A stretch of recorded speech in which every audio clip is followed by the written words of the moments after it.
and we're talking about shit that you don't normally talk about. I've never actively attacked a baby. I used to say that. What does a woman look for in a strip club? It's not easy being important on the internet. That's the most Vegas thing I've ever heard in my life. Oh, No, but I'm watching you guys. It's pretty funny. It's all starry-eyed. This white girl just walked up to this black guy and was like, "Your life matters." I'm like, "Bitch." Exactly.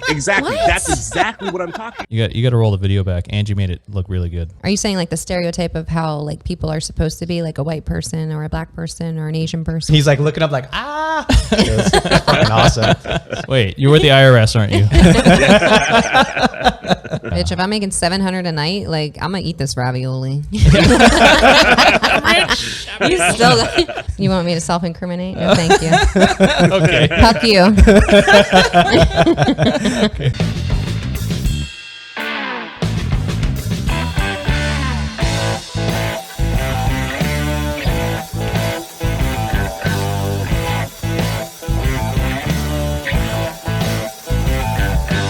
Hello, family and friends. Welcome to another Talks with Lee. This is available to the billions around the world on YouTube in 4K and audio streaming services like Pandora, Apple Podcasts, Google Podcasts, and Spotify. If you like this content, please subscribe, like, comment, and share. And now onto the podcast.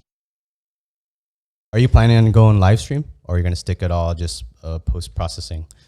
Well, actually, I can go live stream now, but for me, I can go live on my website. So that would be the purpose of, you know what I mean, driving traffic to the website. So I used to go live on YouTube a lot. I think I'm going to do more lives on IG to get more engagement there to drive to the site, because YouTube's not the main focus anymore. So to answer your actual question. So the podcast, we focus on like 5 topics. So cannabis, creatives. So that's like artists, rappers, podcasters, whatever. No poets? I haven't had a poet yet. Okay. Rappers are poets. Yeah. Oh, is that the deal? I don't know. People, they have to be like hype, you know? So I don't know how hype the poets can get. Oh, yeah. Is that a thing? Yeah, in the 80s. Was that you? Did you say that? That was it. I was just being silly. I thought that was one of those buttons you push. And I was like, I need that on my mixer. Yeah, those things are pretty awesome. Sounds, but I haven't used any of them yet. We got health and wellness. So that's like mental health, physical, holistic, spiritual. And then we got taboo, which is like adult industry, porn stars, sex talk, relationships, men and women. Butt stuff. Men versus women. Yeah. We did just talk anal on the last one. And then last one is food porn. So I love eating. So chefs, like mukbangs, food challenges, things like that. So actually next week, well, shout out today. I just dropped Jovi Jove. It's season 2, episode 1. So that's on fadedtruth.com. Check it out. Subscribe. But then next week I'm dropping a cannabis infused vegan chef. Oh. So she had an event out here and it was fucking phenomenal. Plug yourself. What's your website? What's the best way to find you? And then you're also kind of stepping away from YouTube, what you told me. So also tell us about that too. So plug yourself first. So fadedtruth.com. You can find everything there. That's it. I'm on all audio platforms. Fadedtruth.com. Yeah, faded. So I'm doing all my videos through there now. And then it's just a subscription. Right now it's only $1 a month. So everyone can give you $1. I'm in. Even people that don't like you can give you $1, you know, because they're going to have to give it to watch it. So I just feel like that it sucks when making such quality content and then having other people make money off of you. So the YouTube struggle is really hard for everybody. And I actually started YouTube because my girl, her man is huge hip hop podcast on YouTube. So Hip Hop News Uncensored and Viral Hip Hop News. And Viral Sports now. So he put me on. He told me everything to get. And he was like, because I told him I wanted to be on the radio. I was listening to Shade 45, you know, Sirius XM. No, I don't know, but I trust you. You never listen to Sirius? It's no. like the XM radio. Okay, so. That costs more than $1, right? Yeah. See, I'm cheaper. Listen to me. So I was like, I want to talk on the radio. So he was like, why don't you just start a YouTube, get your face out there? Like, you know, you can make money if you get to a certain point. But the grind was he is saying just your face is better than your voice? Is that what he's saying? 100%. Yeah. I already knew that because I was like, who's going to want to listen to this like nasally voice all day? And here I am. I mean, it sounds nice here. Is it? Soothing. Yeah. Joe, what do you think? Is this? How's the sound come? It sounds pretty good. It sounds very professional. I mean, Yeah. We're not going to tell you to your face that you have an annoying Does voice. anyone that's else have a offline. drink or is this water? What do you got? What's that? Water. Water. I have a screwdriver. Yes. Thank you, Joe. Cheers. You can't cheers water. It's bad luck.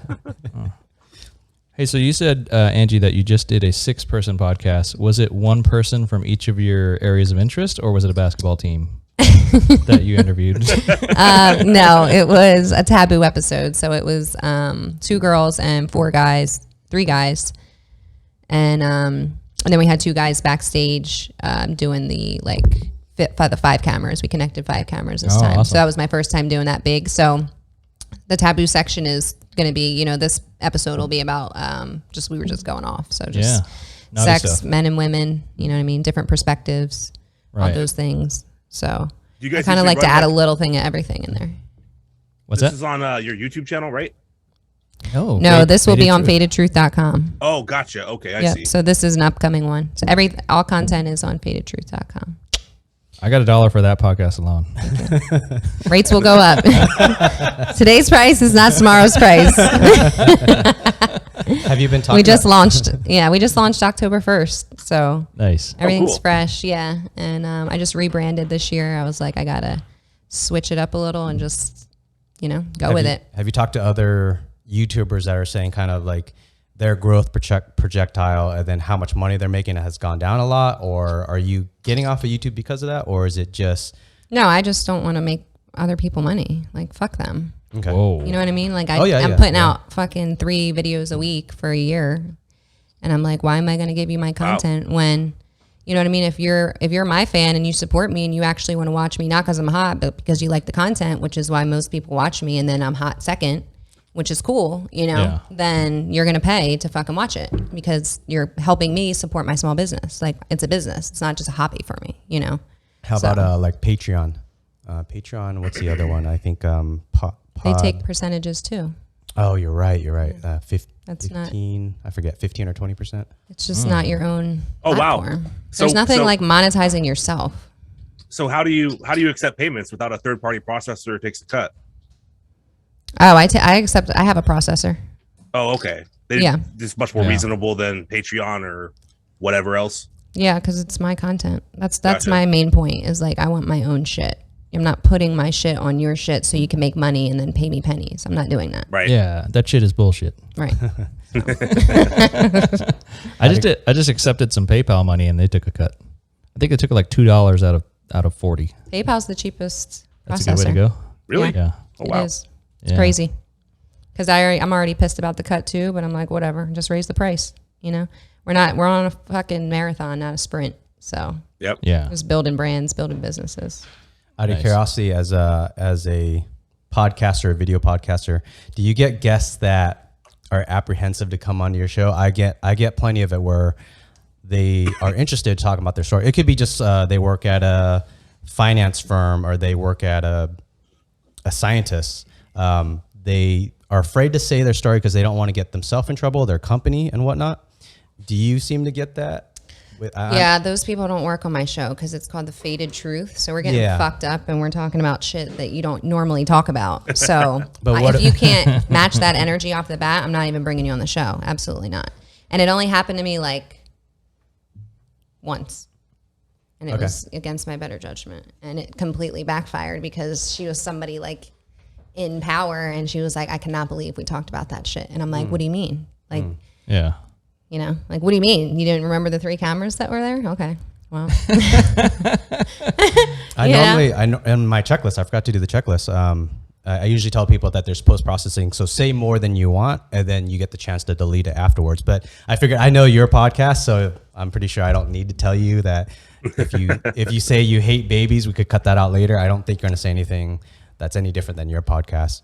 yeah, no, I don't need a proof read of anything. I'm good. I don't hate all babies. I don't want babies, but I don't hate babies. Yeah, there you go. I've never actively attacked a baby. I used to say that. I said when when my fucking Final Cut or something fucks up or something else, I'm like, I just want to punch babies. Like, it will make you want to punch a baby. Like, this fucking tech shit. Oh my God. Hard drives and fucking uploading and all. Oh my God. I had no idea it was like this. I'm just like, yeah, I just want to talk shit, be on camera, like whatever. And I'm like doing all the work myself. You know, I'm a one woman show. Now I have like management, but everything was just by my own. I learned everything on my own. So did you find management, or did they find you when you hit a certain level of popularity? You know, it's crazy. I actually interviewed her. So now she's also a brand manager / now her creative passion that she started in 2020 was DJing. So shout out to my girl, DJ Moni, and Keith and Kale. They are brand managers, and they just did a great job with my brand. They just completely, like, it's like a 180 from 3 months ago. So Nice. Oh, wow. it's great. So we've got Joe on the podcast today. You're dialing in from up in the northwest part of the U.S. Is My that your vein Portland, is Oregon. so bad. Portland? What's going on in Portland? Is it raining up there right now? Or? Oh, I'll yes, it is. Photoshop it out. Thank God. You know, we had such a dry season. Everything was on fire. Everything was dead. And, you know, it's raining again. Everything's coming back to life. And I personally Where you at, love the Joe? rain. Portland, Oregon. Oh shit. Okay. Yeah. Yeah. Hey, And let's- I love the rain. Let's skip from weather to, is Portland low key like a racist place, or is it not? I hear It is. So it's weird. So, Oregon in general is actually a pretty racist. Who are they place. racist against? Everyone? Yeah, for the most part. anybody not wearing flannel and drinking craft beer. Yeah, It's yeah, like the pretty sticks, much. Yeah, kind of. Yeah, like country Joe's racist. almost got a flannel Yeah. on. Well. See, here's what's weird is that there's like rural racist where if you go in the outskirts, you know, it's all, you know, heavily podunk areas, and people are generally very unaccepting. You know, it was illegal to be black in Oregon up until like 120 years ago. Like, literally, we never had slaves because they weren't even allowed here. You know what I mean? Don't come here. Yeah. And so a lot of that is still kind of here. And then in Portland, it's like this weird thing where they try so hard to not be racist that they wrap back around into being incredibly racist, like where they pander to a lot of people of color or to a lot of underprivileged groups or what have you. I see this a lot, and I don't know. It's almost like, you know, like I know some people of color who a lot of white people around them, you know, and I don't mean anything against white people at all when I say that, but It's just what it is. they expect them to behave a certain way because of the fact that they're a person of color. And what I mean by that is that Black. yeah, but they would be like, you know, why aren't you more like, if they just live their lives and are just, you know, existing, that's not good enough. It's like, well, why aren't you fighting for Are your you people? saying like the stereotype of how like people are supposed to be, like a white person or a black person or an Asian person, or like how they're supposed to Or act? you say ghetto black, like- is that what you're thinking? No, well, there's a lot of that too, but We're digging a hole for Joe. yeah, I'm trying to. Are you phrase okay? my Are you statements racist carefully? against No. ghetto black, or are you okay with No, it? only when it's funny. I grew up in the ghetto, so I'm okay with it. Yeah, I mean, I'm ghetto as shit, and I got black in me, so just saying. Yeah, no, and I have no problem with any of that. It's just that I don't know, like a lot of the white people in Portland are just so hipster about people of color that like they go out of their way to try. Oh, they, to like, ride their dick. befriend them. Yes. I was on this fucking kayak tour, and this girl was like, this white girl just walked up to this black guy and was like, "Your life matters." I'm like, bitch. Exactly. What? That's exactly what I'm talking about. And I'm just looking at him like, and he's just looking at her like, what the fuck? And I'm like, this is how society, like how fucked up it is that people even think that it's like, we're all fucking people. You know Exactly. what I mean? Yeah. Trying. You know, that's the thing. crazy. Yeah. She was trying to be so nice. Right. And you look like it. Like, bitch, I would have slapped you if I was that was me. It's like Well, super let's passive aggressive. talk on this sensitive topic a little bit more. I do agree, Emmett's his statement. She was trying. I think she's unaware of how That's how naive she is, or how maybe but she's- sheltered. I'd rather have someone trying than someone Bitch, just mind your business. I agree with that No. completely. But what about and then take the people that are so ignorant that are they want to be ignorant. They don't want to learn. And then they are racist in their own way. So I mean, but you have to think that person that she approached has to take the time to educate her from that point, right? Like Yeah. what really did, what happened. She thought that she made a change in someone's life. But really, she just looked dumb, and this guy now just like feels stupid because you just said it in front of the whole kayak tour, bitch. Like, He should have been like, "What? Is there some cops around?" What's like, I don't know. It's crazy. I mean, I grew up in Jersey, so we have so many different types of people. Actually, I didn't meet like Pacific Islanders till I moved to Vegas. Oh, But wow. I grew up around all races pretty much, and so I never even experienced like the heavy racism that happens until 2020 happened, and I was like, "What the fuck is going on? Like, are these people like really Yeah. serious?" And they're like, "Yeah, this is still going on." And I'm like, I've never even heard none of this shit. Like, we didn't have that shit growing up. You know, I could definitely not survive in like any type of other area than a city because I just like meeting so many different types of people. yeah, And but it's made me- Jersey is like Italian, Greek, half Italian, quarter Italian, No, that's like North Jersey. Is it? Okay. I'm Atlantic City. New York Italians. Yeah, no. It's separate state. Yeah. So Atlantic City, we know there's casinos there, right? There's like a handful of big casinos, but then is it in a pretty rough neighborhood? Like if you go a couple blocks off of that. 100%. I mean, Yeah. it's not like Camden's like, I think one of the murder capitals of the world, Ooh, all or the right. country at least. Oh, wow. So we're like 3 hours from Camden, you know? So like Atlantic Yeah. City was always like the less hood place compared to Camden, Trenton, all those places. Okay, so you made it. You got out. But like it's still hood. It's just, you know, the whole city like shut down basically after the hurricanes. Yeah. So when you see all the casinos shutting down, then obviously crime gets worse, poverty gets Yeah. worse. Nobody wants to come there. No tourists want to come there, you know? So I had to get out of there while I could because I was like, I see the decline Yeah. and it's just not getting any better. Wait, did you ever commit any crimes? As in what? Like when you were living this tough life, like did you have to? What's did you the have tough life? I'm confused No, where you're you're saying you're in Jersey where there's rough times, right? okay. No, I'm just trying to get you to admit the crimes. You want me to self-incriminate? No, thank you. Okay. Fuck you. Okay. I'm gonna take that as a no. So- Never heard. Change of topics, back to Oregon. Didn't you tell me a interesting story of the strip clubs that you went to in Oregon? I don't know what you're talking about. Do you want to self-incriminate yourself on Strip that? club capital of the world, baby. I love strip clubs. Do you have Yeah. Do you have colored girls there? Like, do you have girls that are fucking tan or fucking? Are they all white? It depends on what strip club you go to. Can I go? Can I get some ass, or is it going to be like just a wall? What's going on? There's actually a lot of wall going on around here. I don't like that. I don't like that. I'm not going to that stage, you know. Have you been to Vegas, Joe? Yeah, a couple times. I'm actually Okay, going have to you be out guys- there in January. You go to strip clubs out here? No, I have never been to a strip I club was out there. I was going to ask him what his opinion of the strip clubs in Oregon and Vegas, but since you haven't been, we can't ask you No, that question. no. Comparison. Yeah. Well, So- every time I've gone, I've heard that there's like these absurd covers to go into them, and I don't know if that's true or not. But you know, I could just No, it's get true. shit It's faced in true. my hotel. You're and like, go I don't want to gamble, spend you know? $100 at the door to get No. teased. No, Right. I'd rather get free booze at the blackjack. They table. they charge girls, which is crazy. They Really? charge girls like $50 to Wow. get in on a weekend. It's crazy. Yeah. So this is in many ways like the world class strip clubs, right? So you're not gonna Vegas? you're not gonna find bigger, badder strip clubs. I mean, Miami's got Got some Good good stuff. strip Yeah. Oh, So, but really? the- I had no idea they had strip clubs out there. yeah, but if you go to Portland, like any dive bar can throw up a pole, Yep. and that's why there's so many because so many dive bars throw up a pole. So it's a weird thing where it's not as expensive there. So we went to I think the Kit Kat Club, which was Yep. like one of the nicer ones because we were Yep. looking at some. Yep, lit- as in you've I been mean, there. I've heard of it. they had a bouncer at the door, and he was like, "Hey, man, it's $1 to get in here." And we're like, $1. okay, here's $1, and then we walk in, and they're like, "Hey," dollar. Told you. They're like, Get a month "Hey." with Angie for that.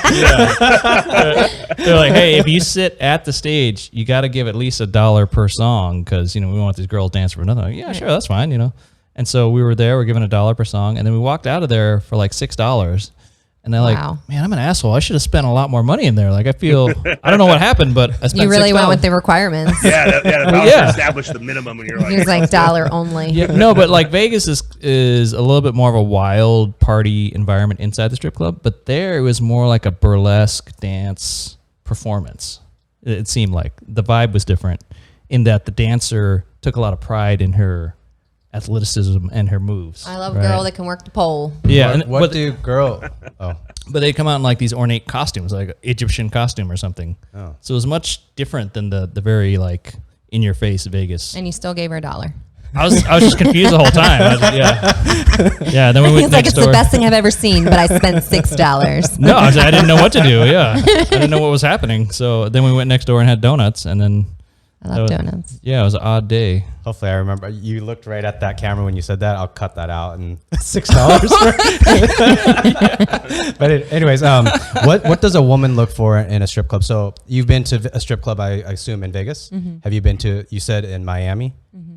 What were the differences, and what do you see that you liked and didn't like between them? But the first time I worked at a strip club, I was like 18, 19, and you used to live with a stripper. That's a funny story, but go ahead and finish your story. So I've been around it forever. I actually met one of my best friends at the strip club because I was a bartender that like did champagne rooms. So I wouldn't get on the pole because you're not tipping me fucking $6. I'll kick you in the head. Not happening. So I would do the champagne rooms, you make a couple hundred in like 20 minutes, boom, whatever.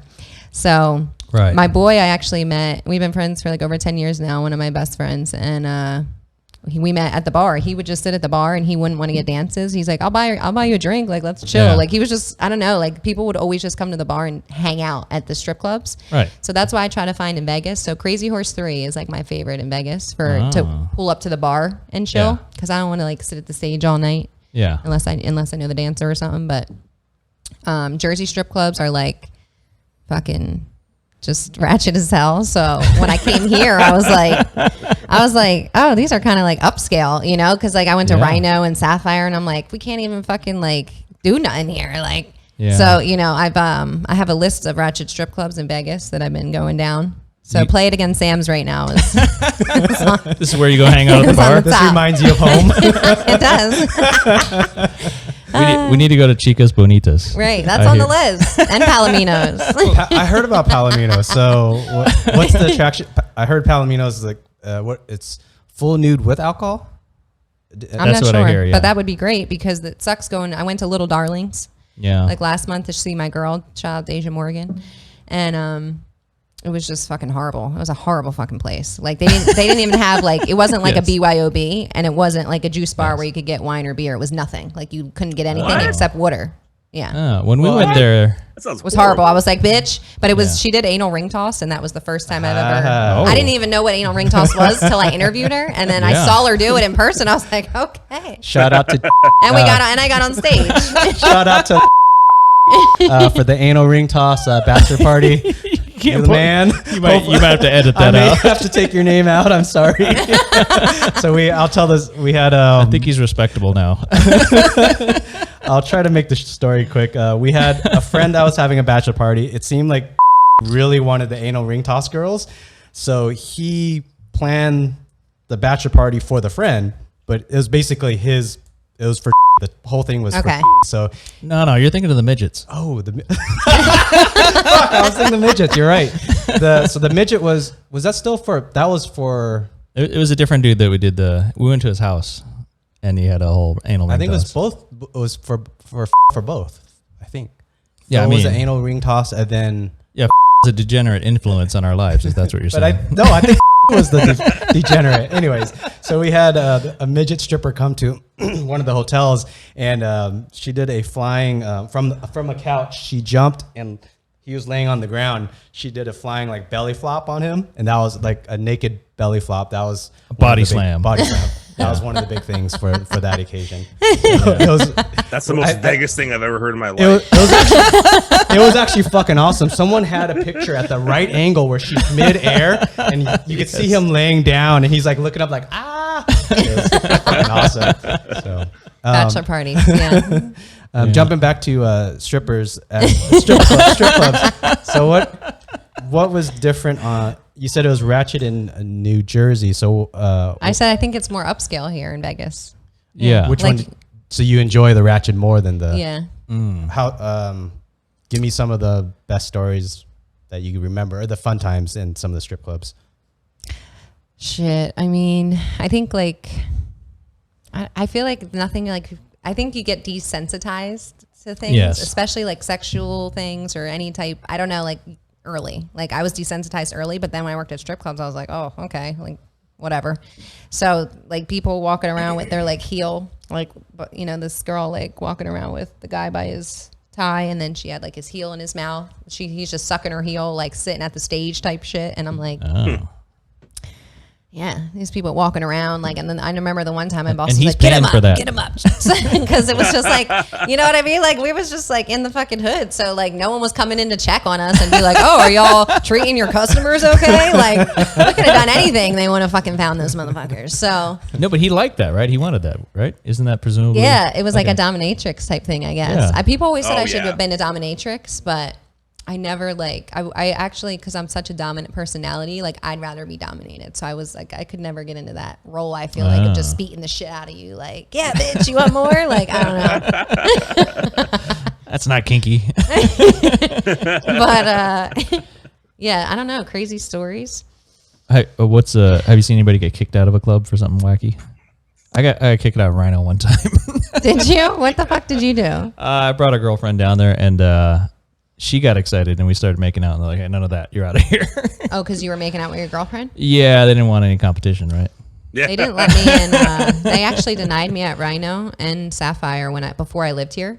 Like you're too hot to go in? Mm-hmm. They said that I looked like a dancer because I went like, it was me and then like my dude friends or whatever. Yeah. And like I just always went to strip clubs with them. So it was normal. But they denied me when I got out here, and I was like, my hair was braided. Like I was just like done the fuck up. And they were like, yeah, you can't wear that in here. You got to change. I'm like, what? Yeah. What the fuck? You should have did like And a I went selfie by- with the security guard so that you could have that as a memory. I went by myself to Sapphire the last time I stayed in Vegas before I moved here. Yeah. Because my boy, he got like this crazy villa at Mirage. And he was like, he invited like 5 of his friends, and I was the only one that came. So we each had our own. We each had our own side of the villa. Okay. And so, but that was my strip club partner. That's the one I met like fucking over 10 years ago. So it's like our last night, and I'm like, yeah, let's go out. Yeah. And he wants to sit home and he wants to sit in the villa and watch Shameless. And I'm like, we could do this in fucking Atlantic City. Like, I'm like, I'm gonna go. So I go out by myself. None of the girls at Sapphire would talk to me because I guess they thought I was like probably working or like a madam or something. Well, no, but you're not going to give them any money. No, I had money. They didn't want my money, literally. Like I had fucking stacks of ones on the table, and nobody was coming up to me because they thought I was a worker. Yeah, but you're or hotter. a dancer. So they You're were like hotter thinking than I'm most trying to get strippers, like intel. But then the one girl, she was like a hot ass Ronda Rousey looking chick. She came up and chilled with me, and she took all my money. And she was cool as fuck. And she was like, yeah, she's like, nobody wants to talk to you because you're hot and you look like you're like working or like trying to like, you know, like mole or something. And I was like, that don't make sense. I'm like, I'm just trying to have a good fucking time. Does anyone want to drink with me? That was a smart stripper. Wait, you're with the IRS, aren't you? Yeah, I think that's a problem when you're because you're hotter than most strippers. So that's going to be difficult. They're going to be suspicious at the door. Like, what do you want? Like, you can't possibly want to be in here. Right, and I'm by myself, so it's not like I'm like with my dude or. And I'd almost have to say we lived with the stripper, and we'll keep her name. We won't say it, but I don't. I wish I could remember her stage name. But I would say, I mean, compared Angie to her. Yeah. And she sat around eating ravioli from the can a lot. Remember that? There's nothing wrong with that. There's nothing wrong with that. There's nothing wrong with it. But if your profession's a stripper, you might want to take care of the. Oh yeah, she was young.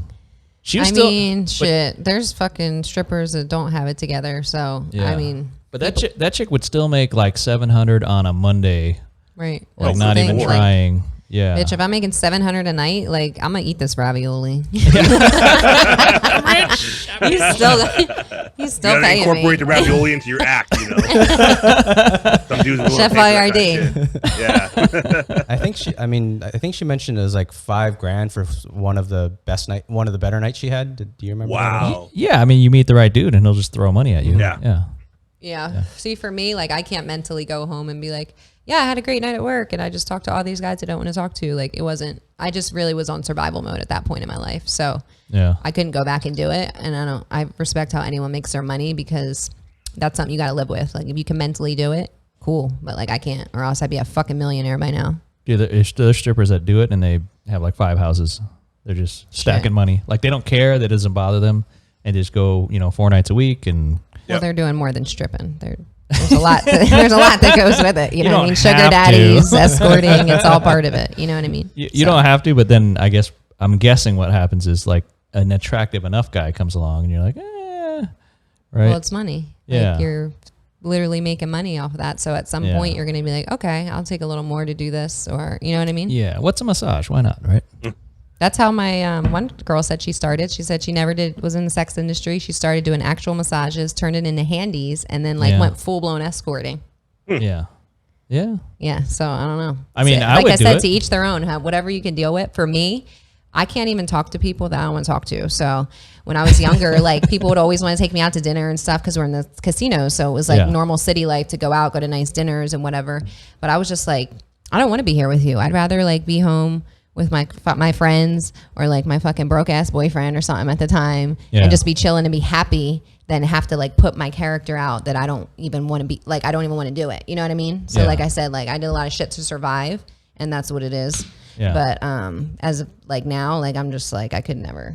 Yeah, but you have the luxury, I think, of people are attracted to you, whereas I would be glad to have sex for money, or money for sex. No, sex for money. Those you want to be either way. Yeah, those are the two things I don't have enough of, right? But also, I mean, you got the male brain, and Angie's got a female brain. I'm assuming. So meaning, well, every guy says, if I was a girl, I'd be a complete whore. I'd be fucking everybody. I'd be making all this money. I'm like, you don't even. What do you mean? Like, we all have morals to an extent. Still, you know. I'd be picky. Right. Well, shit. I'm still trying to find a sugar daddy I want to have sex with. It doesn't happen. It's like, nope. They're not hot and rich. It's right. That's what I'm saying. It's fuck that.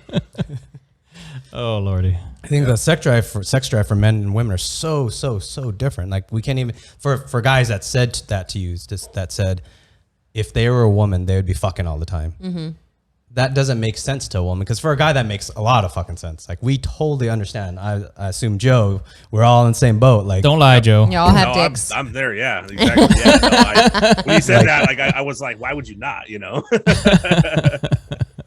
And that's why there's strip clubs for men. There's rarely strip clubs for women. I mean, they're like not even attractive, to be honest. Like a male, you know what I mean? Like I'd rather go to a female strip club. You don't like the banana hammock stuff? I don't. I hate it.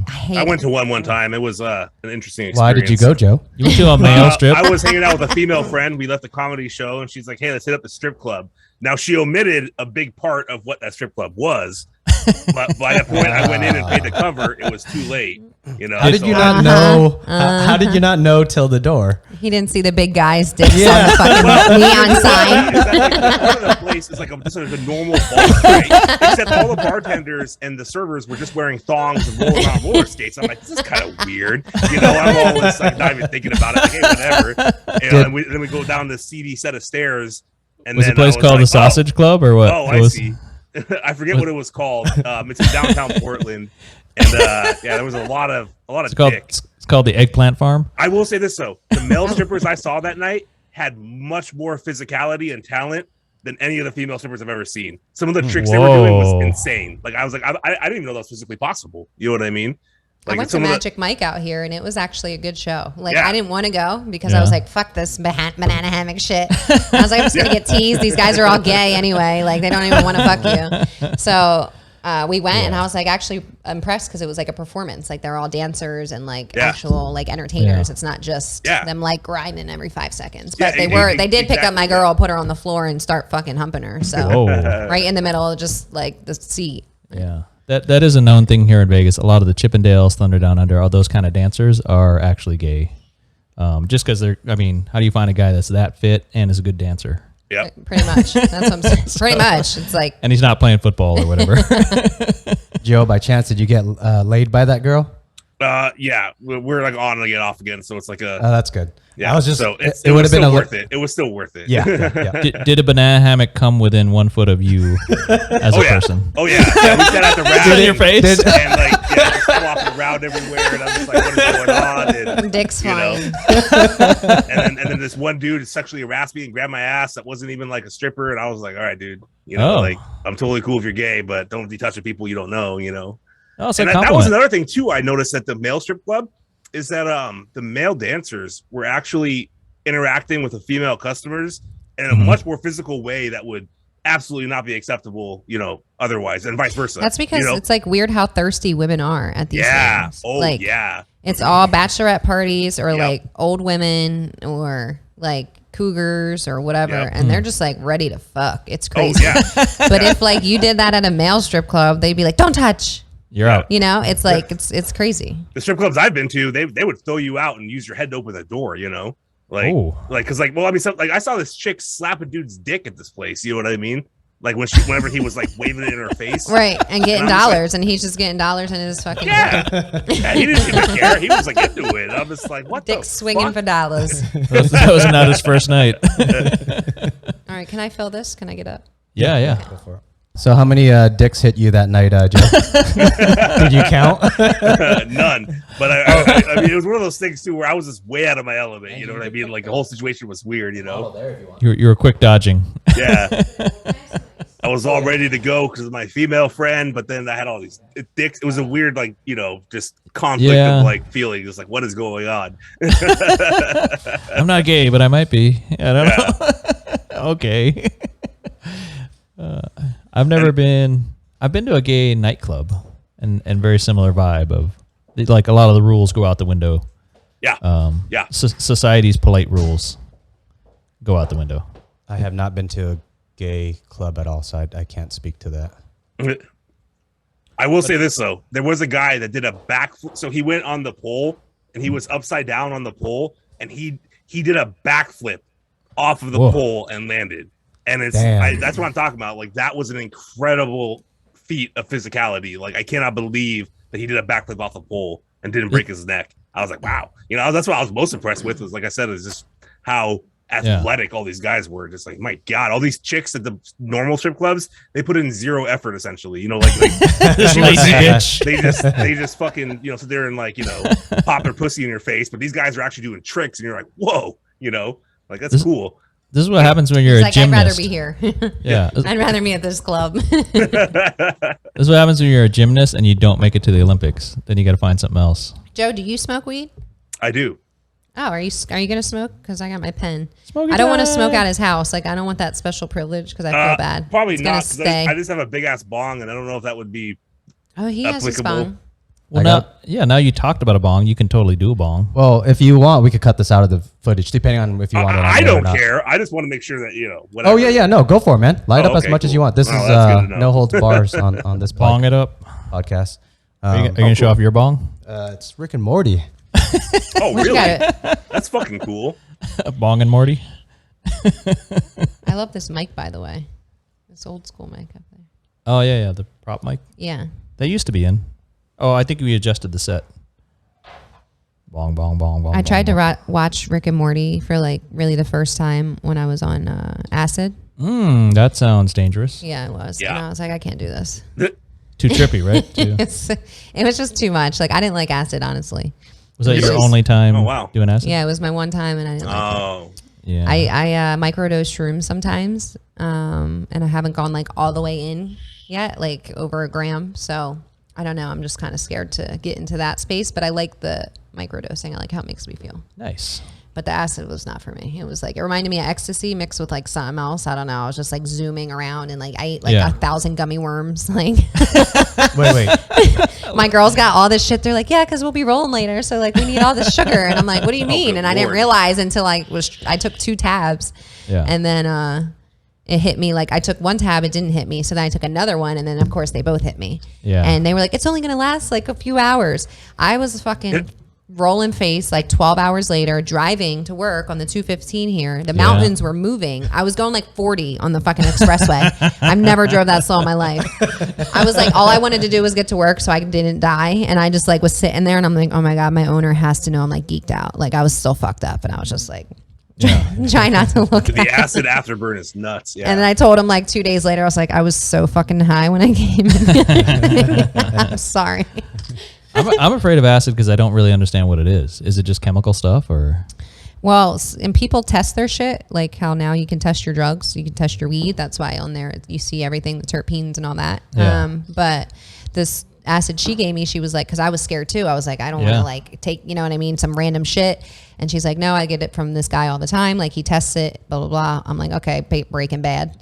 So, you know, I mean, I guess it's still chemicals. So I really felt like I lost a piece of my brain after I did my one trip. I was like dumb as shit for like a few weeks, and I'm normally Yeah. like fucking like on top of it, like memory of everything. Yeah. Even if I smoked my whole life and still had a great memory, but I did one acid trip and I felt like I lost some cells. So Don't do plants that. over pills, and I'm gonna stick to shrooms and weed. That's me. And gummy worms. Only when I'm geeked out, I guess. Wait, were they regular gummy worms or are they weed gummy worms? No, they were regular sugar sour gummy Okay, worms. got It was all sugar. It was all sour and sugar. So like Sour Patch Kids. Like, Yeah. so you imagine like how fucked up your mouth is after Yeah. eating all that shit. And you're just rolling. We're smoking like, you know, because like, have you guys ever done ecstasy, I have not. Molly? Okay. Joe? Yep. Okay, Done it. so when you're on it, you like smoke. You could smoke weed forever. Yep. You could fuck forever. You could just do everything forever. And Yep. so it gets to a point where you're like, Oh.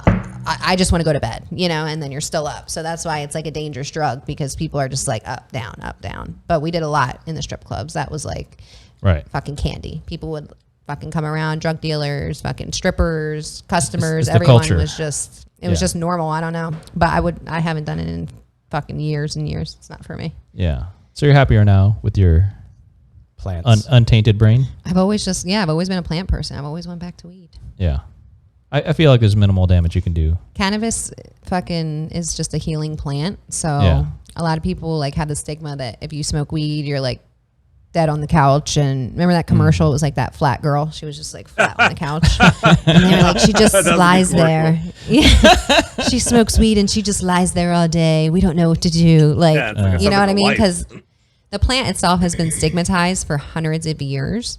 And it's just insane how now we have dispensaries.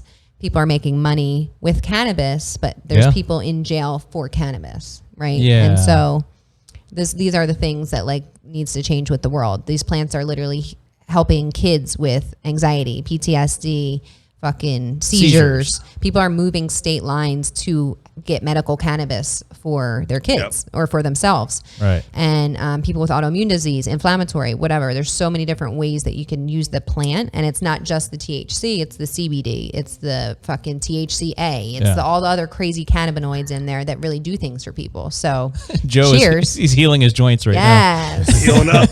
I'm saying. I would, but I'm such a lightweight. Like I hit this and then Can I pack this? yeah. And then within like 15 minutes, I'm like freaking gone.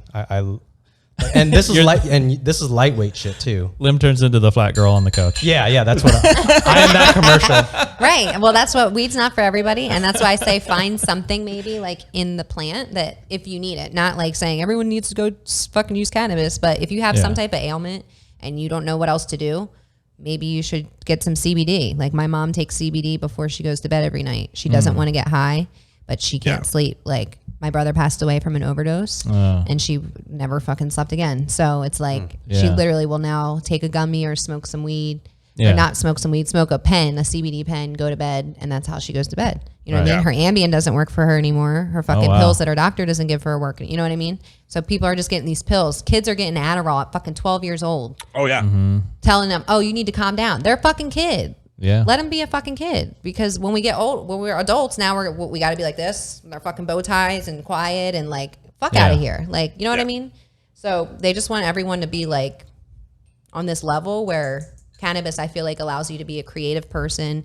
You can be in a creative space depending on what kind of strain you use or what you're doing. Yeah. And it's just like way more beneficial than anything. And that's why it's still not federally legal, because it would literally change the world and how people, it would change crime. It would change everything. You know what I mean? So we're on a good path, but hopefully in a few years it'll be federal.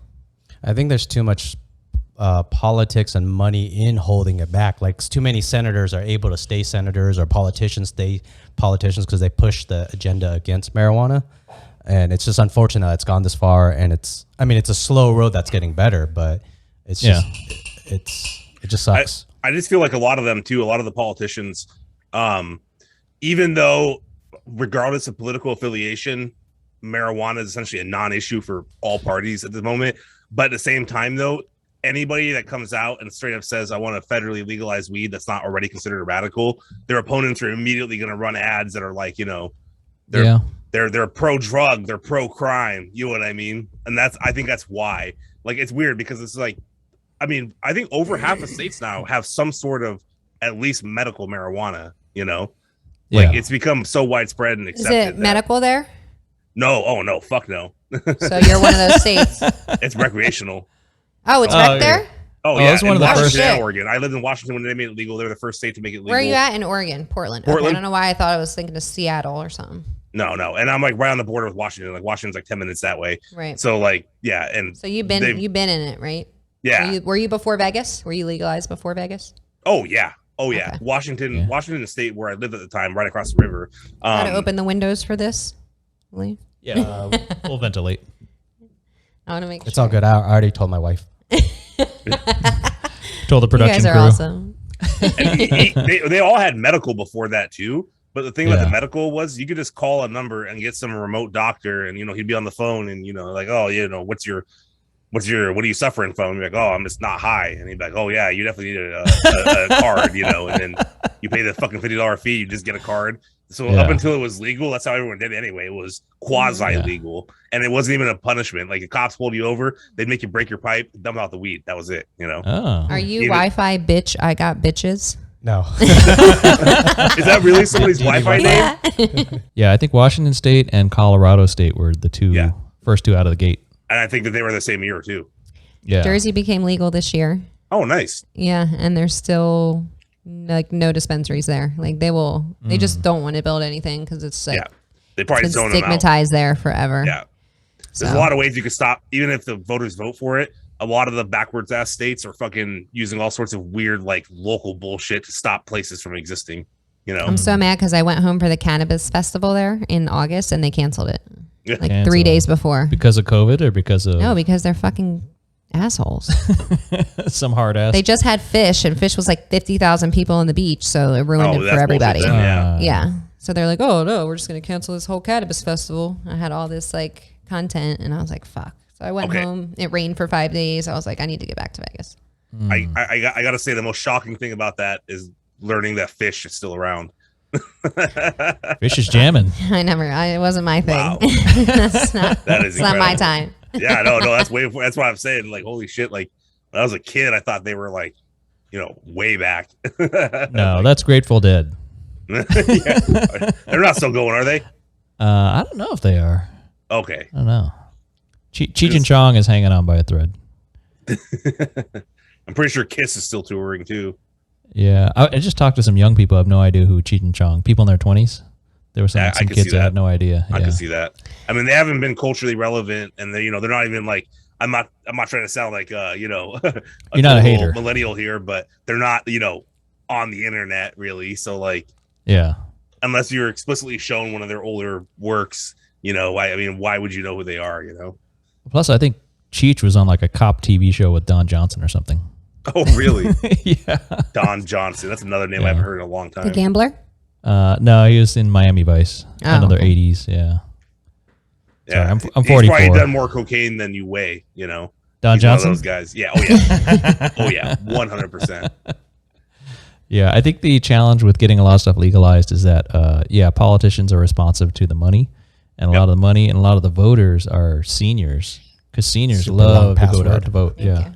seniors are sitting at home all day, Yep. and they're watching TV, they're watching news, CNN, Fox, and then what are they going to do? They're going to run out and vote because I mean, They're this bored, whole, right? I mean, I don't want to get in the rabbit hole, but the whole fucking idea and purpose of us being here is for us to like basically them control everything. You know what I mean? Like everything's controlled by money. So these same fucking companies that you think are helping you yeah, literally are getting paid for you to die. Right. These same like Yeah. the meat American Cancer Association is directly in connection with the fucking meat industry. Like, you know what I mean? Like it's literally all connected. you're saying meat gives you cancer? Meat has carcinogens. Does it give you colon cancer, or what is the? I mean, I'm not vegan. I still eat meat, Yeah. but I'm like moving towards like plant-based at home. Yeah, But I just know how it makes me feel. And I took meat out my diet like when I was doing a fitness competition, like probably like 6 years ago. That was the first thing I had to take out was red meat. Then we had to Yeah. cut it down. And then it was like tuna by the end. But when I put red meat back in my body, I was like so fucking sick for like months and months. And I went through it because I wanted to fucking eat steak. I was like, fuck this. But I was literally like bloated as shit forever because it was like once you take certain things out, you realize. But I feel like my body feels way better with veggies, fruits, juice. yes, And it's easier to be healthy in Vegas because in Jersey, like no one's vegan or vegetarian. Like it's not, there's no options. So out here, I love how there's like, it's options to be healthy. Then when I go home, I can just eat everything I want to eat. Get fat. Because there's no good food in Vegas. There's no good bread. There's no water. Like, this shit's fucking crazy. Joe, what's your stance on psychedelics? I thought I was going to ask you about good bread. I love bread. I absolutely love it. But that's a topic for another discussion. I've done the psychedelics. I'll do them occasionally, but in small doses. Like, I don't feel like tripping balls these days anymore. You know, I'm over that phase of my life. And I do like taking them, though. You know, I recently had some chocolates with some mushrooms in them. And when I was in Vegas, actually, last year. And that was really, really fun, just wandering around the strip. You know, like, I wasn't tripping, but, like, I just felt really good. Right. And the lights probably looked banging. Yeah. And I sat there and stared at the CVS for a while, because that was, like, the most lit up CVS I've ever seen in my life. Like, it looks like a fucking casino. Shit is amazing. Are they legalizing psychedelics in your state? Oh, yeah, they're legal. All drugs are decriminalized. Yeah. Oh, shit. That's right. Yeah, that was so recently, with any right? drug, they just take it and give you a ticket. Well, because they were saying like now they're, because, you know, psilocybin or however you say Yeah, it, it's been known to help people that's with a medical drug now. schizophrenia, depression. Like they used to use LSD for that. So that's where like the whole kind of acid thing and everything comes together. You can actually get pills like from a pharmacy that have mushrooms in them here. That's awesome. Yeah, because like people really use it for, like when I microdose shrooms, literally any type of pain I have in my body that day, if I worked out, whatever, gone. Yep. Like, and I'm not tripping balls. I just took like a little piece, you know? Yeah. And you could drive, you can do whatever you need to do as long as you're like microdosing it. Wait, so but like That's workout really pain is good, right? Are you know what I mean? Like if you get rid of a headache, I could see that. Right, but I'm also taking the shroom for like, I'm not taking it just because I worked out. Okay. I'm just saying like whatever type of pain, because I don't really have a lot of body pain except workout pain. Oh, okay, yeah. Because I take CMOS every day. I take minerals. Like I'm totally like, I feel great. Yeah, or, or you just like workout soreness, just regular soreness. So like if I play racquetball for a long time, my thighs afterwards will kind of like that acid burn in your muscles. Lactic acid. Yeah, yeah. So are you saying for like a microdose, I'll take that pain away? Well, or you could eat more bananas. I've tried that. That shit don't work. I hate bananas. all the coaches that told me to eat more bananas, that shit didn't work. Fucking hate. I hate that comment. Sorry. You just hate bananas. No, I've tried. Like people told me to eat bananas. I've tried and it just doesn't work. What's your Instagram for this? Talks with Limley. Dropping comments. Awesome. I'll take one hit with you. Oh yeah. But I'm gonna do a real light one. I'm such a lightlightweight. Like don't fall asleep. Yeah. I don't. I want to see you fall out of your chair. We still got a half hour here. You got to roll the video back. Angie made it look really good. It was an impressive hit. Yes. So I'm talking about you in. No, thank you. I got a lot going on that I have to see what we got in here. Joe, tell me what you know about Acapulco Gold. I have no idea what that is. Okay, is that even a word? It's just this strand. It's a sativa strain, and it's only 8% THC, 13% 13% CBD. Yeah, super low because it's for That's me. CBD, yeah. Okay. no, that stuff's good. Actually, my grandma recently, she actually started smoking mostly CBD weed like that. For her what's it called? Yeah, my grandma smokes that. Well, no, she smokes like that heavy sativa CBD shit, and like apparently it works for her. Me and your grandma gotta hang out. The shot. Nice. Yeah, I never heard of that particular strain, but I like sativas. Yeah. See, it's not easy being important on the internet. This is why Cheech and Chong don't try. Yeah, exactly. You gotta get the angles right. Dude, they could have started a podcast and made fucking hella fans. Yeah. Do you want me to send this? I think their ship has sailed. They just don't want I anything to do with this anymore. Yeah, I think they're rich and yeah, exactly. They just want to live their lives. Like, yeah, whatever. Smoke. They got money, and they both own like businesses and shit. You know, Yeah. like I'm pretty sure one of them owns a big ass glass company that makes glassware for people that want to consume tobacco, marijuana. Let's be honest, it's almost always marijuana. But are you not saying bong on purpose? I think I don't want to get you hit with the algorithm, yo. Well, because when they say glassware, because there's the bong, there's the pipes, there's you could get rigs now. Yeah, there's so much. I think that's what Chong was getting in trouble for. Oh, I don't remember that. Ah, it was a news article. Yeah. You ever taken a dab, Liam? No, fuck no. I'm afraid of that shit, man. I see people that smoke a lot and then they get fucked up by a dab. Check out my YouTube, my very first dab. Nice. With Oh, Remy. really? That's cool. Yeah, it was, that shit had my throat burning for like fucking hours after, like, and he did the whole temperature check, the whole correct. People are like, you didn't do it right. I'm like, this motherfucker had a science kit with him. Okay. Yeah. He did it right. That shit was too much. Like, I don't need to get that high. I'm good with my blunts. I actually don't really even smoke my bongs anymore because I just love smoking blunts. Well, I switched to hemp wraps now so I can save my throat from the next 30 years of smoking. Yeah. So I don't really even, like, I'll hit my bong if I'm on the couch and have nothing to do, but that's rare now because I'm so busy. It's either I'm sleeping or I'm working, you know? Yeah. Wouldn't the hemp wrap be harsher on the lungs than a bong?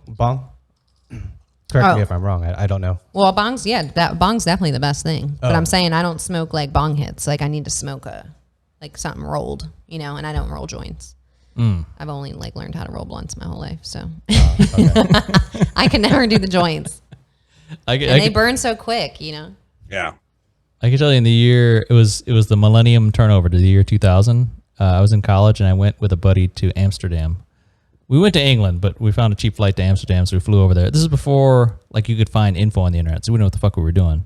So we show up in Amsterdam looking for some weed, and I didn't smoke, but my buddy had done some bongs in high school and stuff. Done some bongs. Yeah, so we're walking around. Do weed? He does the marijuana, and so we were walking around Amsterdam trying to find like coffee shops that have weed, and we're looking, and we just see coffee shops, and there's nobody smoking in there or anything. So we're like, that looks like just coffee. So we're walking around, and we finally come upon the Pink Floyd Cafe. And I'm like, well, this place don't have it. We don't know what the fuck to do. So we walk into the Pink Floyd Cafe. We're like, hey, do you have marijuana here? I'm like, yeah. And they pull out this case, and it's like a glass case, and they go, yeah, this is the cheap stuff here. This is pretty good. I like this one.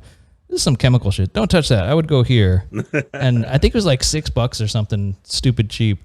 And we were sitting there trying to roll a joint. And he didn't know how to roll a joint, and I had no idea. So for like an hour, we're sitting there like a couple of idiots trying to roll a joint, and the guy finally comes over and just does it for us. Right. Because he sees us I'm like, struggling. you didn't do this shit sooner? Yeah. So, but I guess in Europe, it's more common to put some nicotine.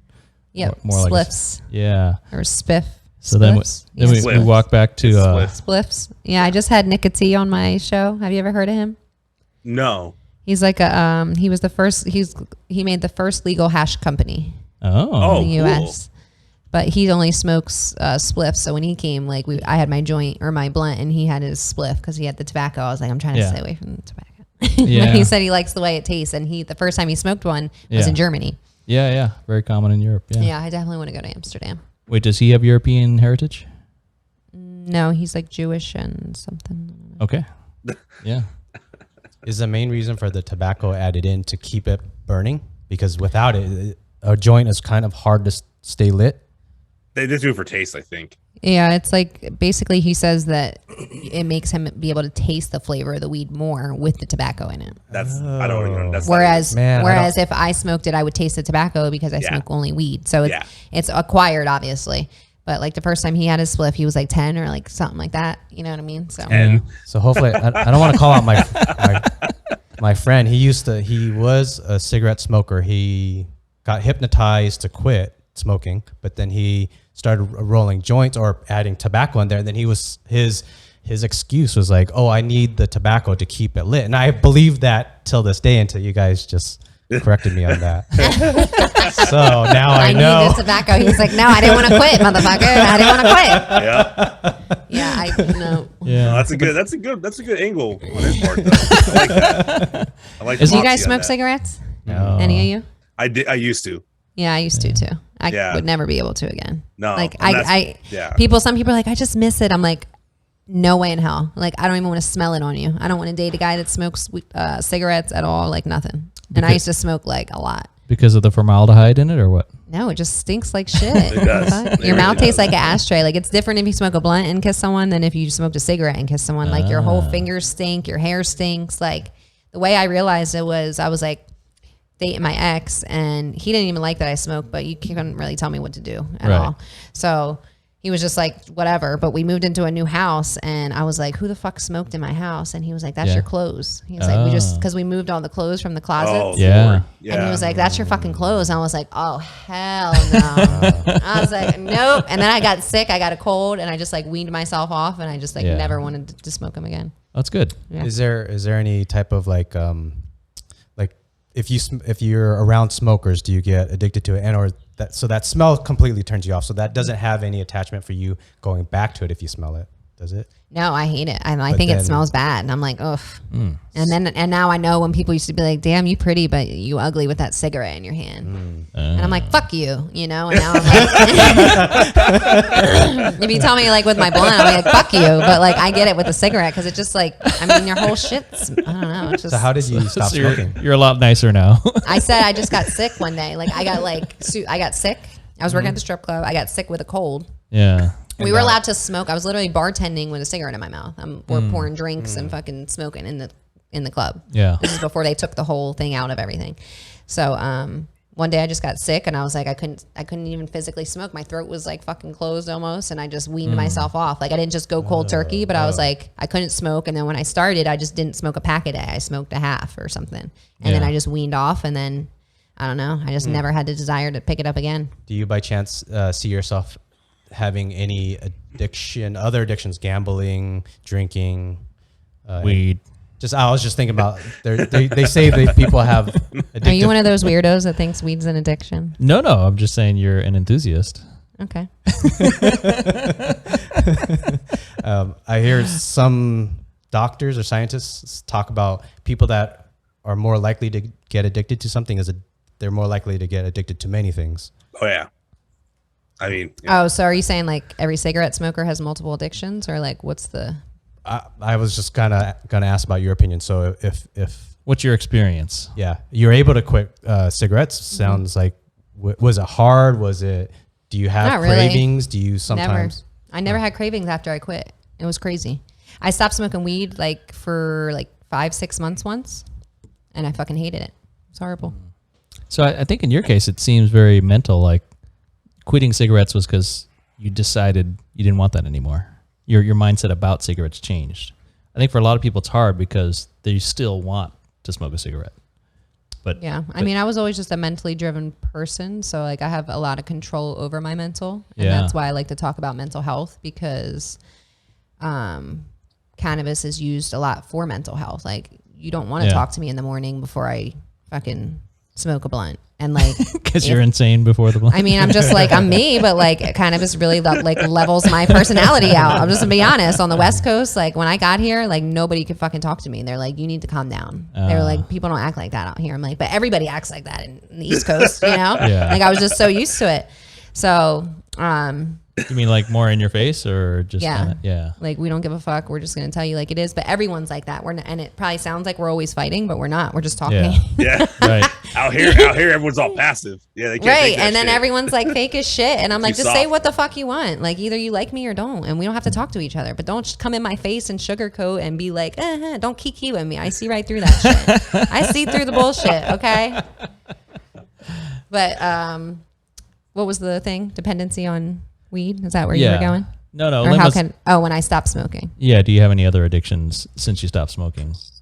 But I would say that your enthusiasm about weed is not addiction based. It seems that you see a lot of benefit to it. Yeah. Well, because I've seen it change so many people's lives. So that's the thing. You can't argue facts and you can't argue proof. You know what I mean? So if someone tells you, I'm going to give you these pills and they're going to make your depression better, and you turn into a zombie, and now you have suicidal thoughts because your doctor prescribed you something that they shouldn't have prescribed you, or that they prescribed everyone else that's completely different, because everyone's mental is different. And that's why certain people have to get different strains and different potencies. And you know what I mean? It's not one size fits all. But with medication and prescriptions, that's what it is. It's one size fits all. We're going to give you this regardless. We might knock down the milligram, but this is what works for everyone else. So this is what's going to work for you. Yeah. And then if you have an issue, you don't have anybody to help you. So all these kids, especially with COVID, like everything got shut down. All these kids are like, I can't go outside. I can't do anything. What happens? Now the doctor prescribes them something that's going to make them calm when in natural they're supposed to be going. Like, you know what I mean? Yeah. But the world's like so lost with like how old school, like you said, you're in their 40s. So I'm sure you played outside. Yeah. Like, were you sitting on video games for 8 hours a day, pissing the couch? I don't think so. No, yeah. Because, that's how kids are raised now. It's crazy. Yeah. But we had video games and we wanted to play them, but there was still always other stuff. Remember the YouTube statistics you just saw with all the kid videos on YouTube? Raised on video games and YouTube. Yeah. It's crazy. So we looked up what's the top 100 YouTube channels. Oh, Yeah. I'm sorry. No, go for it. Half of them are like toys or like kids. That doing guy shit. Ryan, stuff, the kid Ryan, he makes millions. Yeah. The kid's making as much as a fucking NBA star. It's like That's what I'm saying. We're over here fucking fishing for views on YouTube. Give me $1. Right, and these motherfuckers are over here making millions. That's what I'm saying. It's crazy because the small shit and the stupid shit is what goes viral. And I'm like, I'm trying to grow something organic with like real quality content. And I don't really give a fuck if it goes viral or not. Like, that's just what I'm doing. That's my platform. So I'm not going to go and fucking make a twerk video because I think it's going to get, what I mean? No hot tub streams. Pop off. I definitely have a hot tub stream. Yeah. Check out the Q&A with Mom on YouTube. Yep. You got to lock that behind the $1 paywall. Yeah. Wait, isn't twerking the source of Megan Thee Stallion? I don't remember. I think she was born as a twerker. Or was that Cardi B? No, I think Megan Thee Stallion. I don't know. I think didn't they do a song together? Yeah, I'm not. They did that wet ass pussy song, right? Or is that somebody else? I don't know. Yeah. Oh, you know it. Bucket and Got the that. mop. Wow. I'm sorry. What was the? I know I tangented. sorry, What was the original question? Just addiction. Did I ever have any other addictions? I think honestly that ecstasy phase I had was definitely an addiction, but people around me were more addicted, so I didn't see it as an addiction. And I don't think I was addicted because I've grew up around addiction my whole life. My whole family's had addiction. So for me, I was the most normal one. So for me to say, oh, I was addicted to this, it's not like, no, it's like, no, I just fucking was fucking toxic. I was fucking by myself. I was surviving and I was having a great fucking time. Like, I still made my money and still fucking did what I had to do. So it's like different if you're a degenerate and like you fuck your life up and then you can't take care of yourself. Yeah. But I was like literally just doing everything at once. That's how I've always been, like pretty much like superwoman with everything. So I had to find like the balance. And now I've pretty much found it.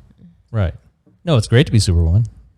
You just can't do it forever, right? I mean, I am. Who the fuck else is going to do it? I'll see you when you're 44. Shit, I'm going to look good. What is the downside of ecstasy addiction, right? Where does that road end if you're just doing as much E as possible? Is it like heroin? I wasn't doing as much E as possible. I was just doing it because it was around me. So okay. It's not like I was like, I need more E. It was just like, that was just the normal thing. You wake up, you go to work, working at the strip club, you go to work. Yeah. You go in at 8 at night. You get off at 6 in the morning. Yeah. You go to the bar. The bars are 24 hours in Atlantic City. So it's just like a mini Vegas. Yeah. But like more ratchet. So like literally, no, I'm serious. So when I moved here, I was like, this is easy as fuck. Like, I was like, I don't have to fight with nobody every day. Like, this is great. So you just fucking go to the bars. You're there till fucking, I don't know, sometimes 2 PM type shit, rolling. Because you just rolled all night at work. You just drank all night too, because you could drink on ecstasy. Molly, I can't drink on. And so we would just be going, and then you go home, you try and like sleep, or you take your shower or whatever, and then you go back to work at like 8 at night or 6 PM or something like that. So it was just like constant, you know what I mean? And then I remember this one time, this guy was like one of my regulars. He was like, yeah, he's like, you need to lay off the E. I'm like, why? He's like, you're getting so fucking skinny. And I'm like, coming from the guy that literally has thousands of whippets in his car, like literally these little what are those things, N2O or what's the helium nitrous things? He had like thousands of these nitrous things, and I'm like, you telling me that I'm taking too much shit?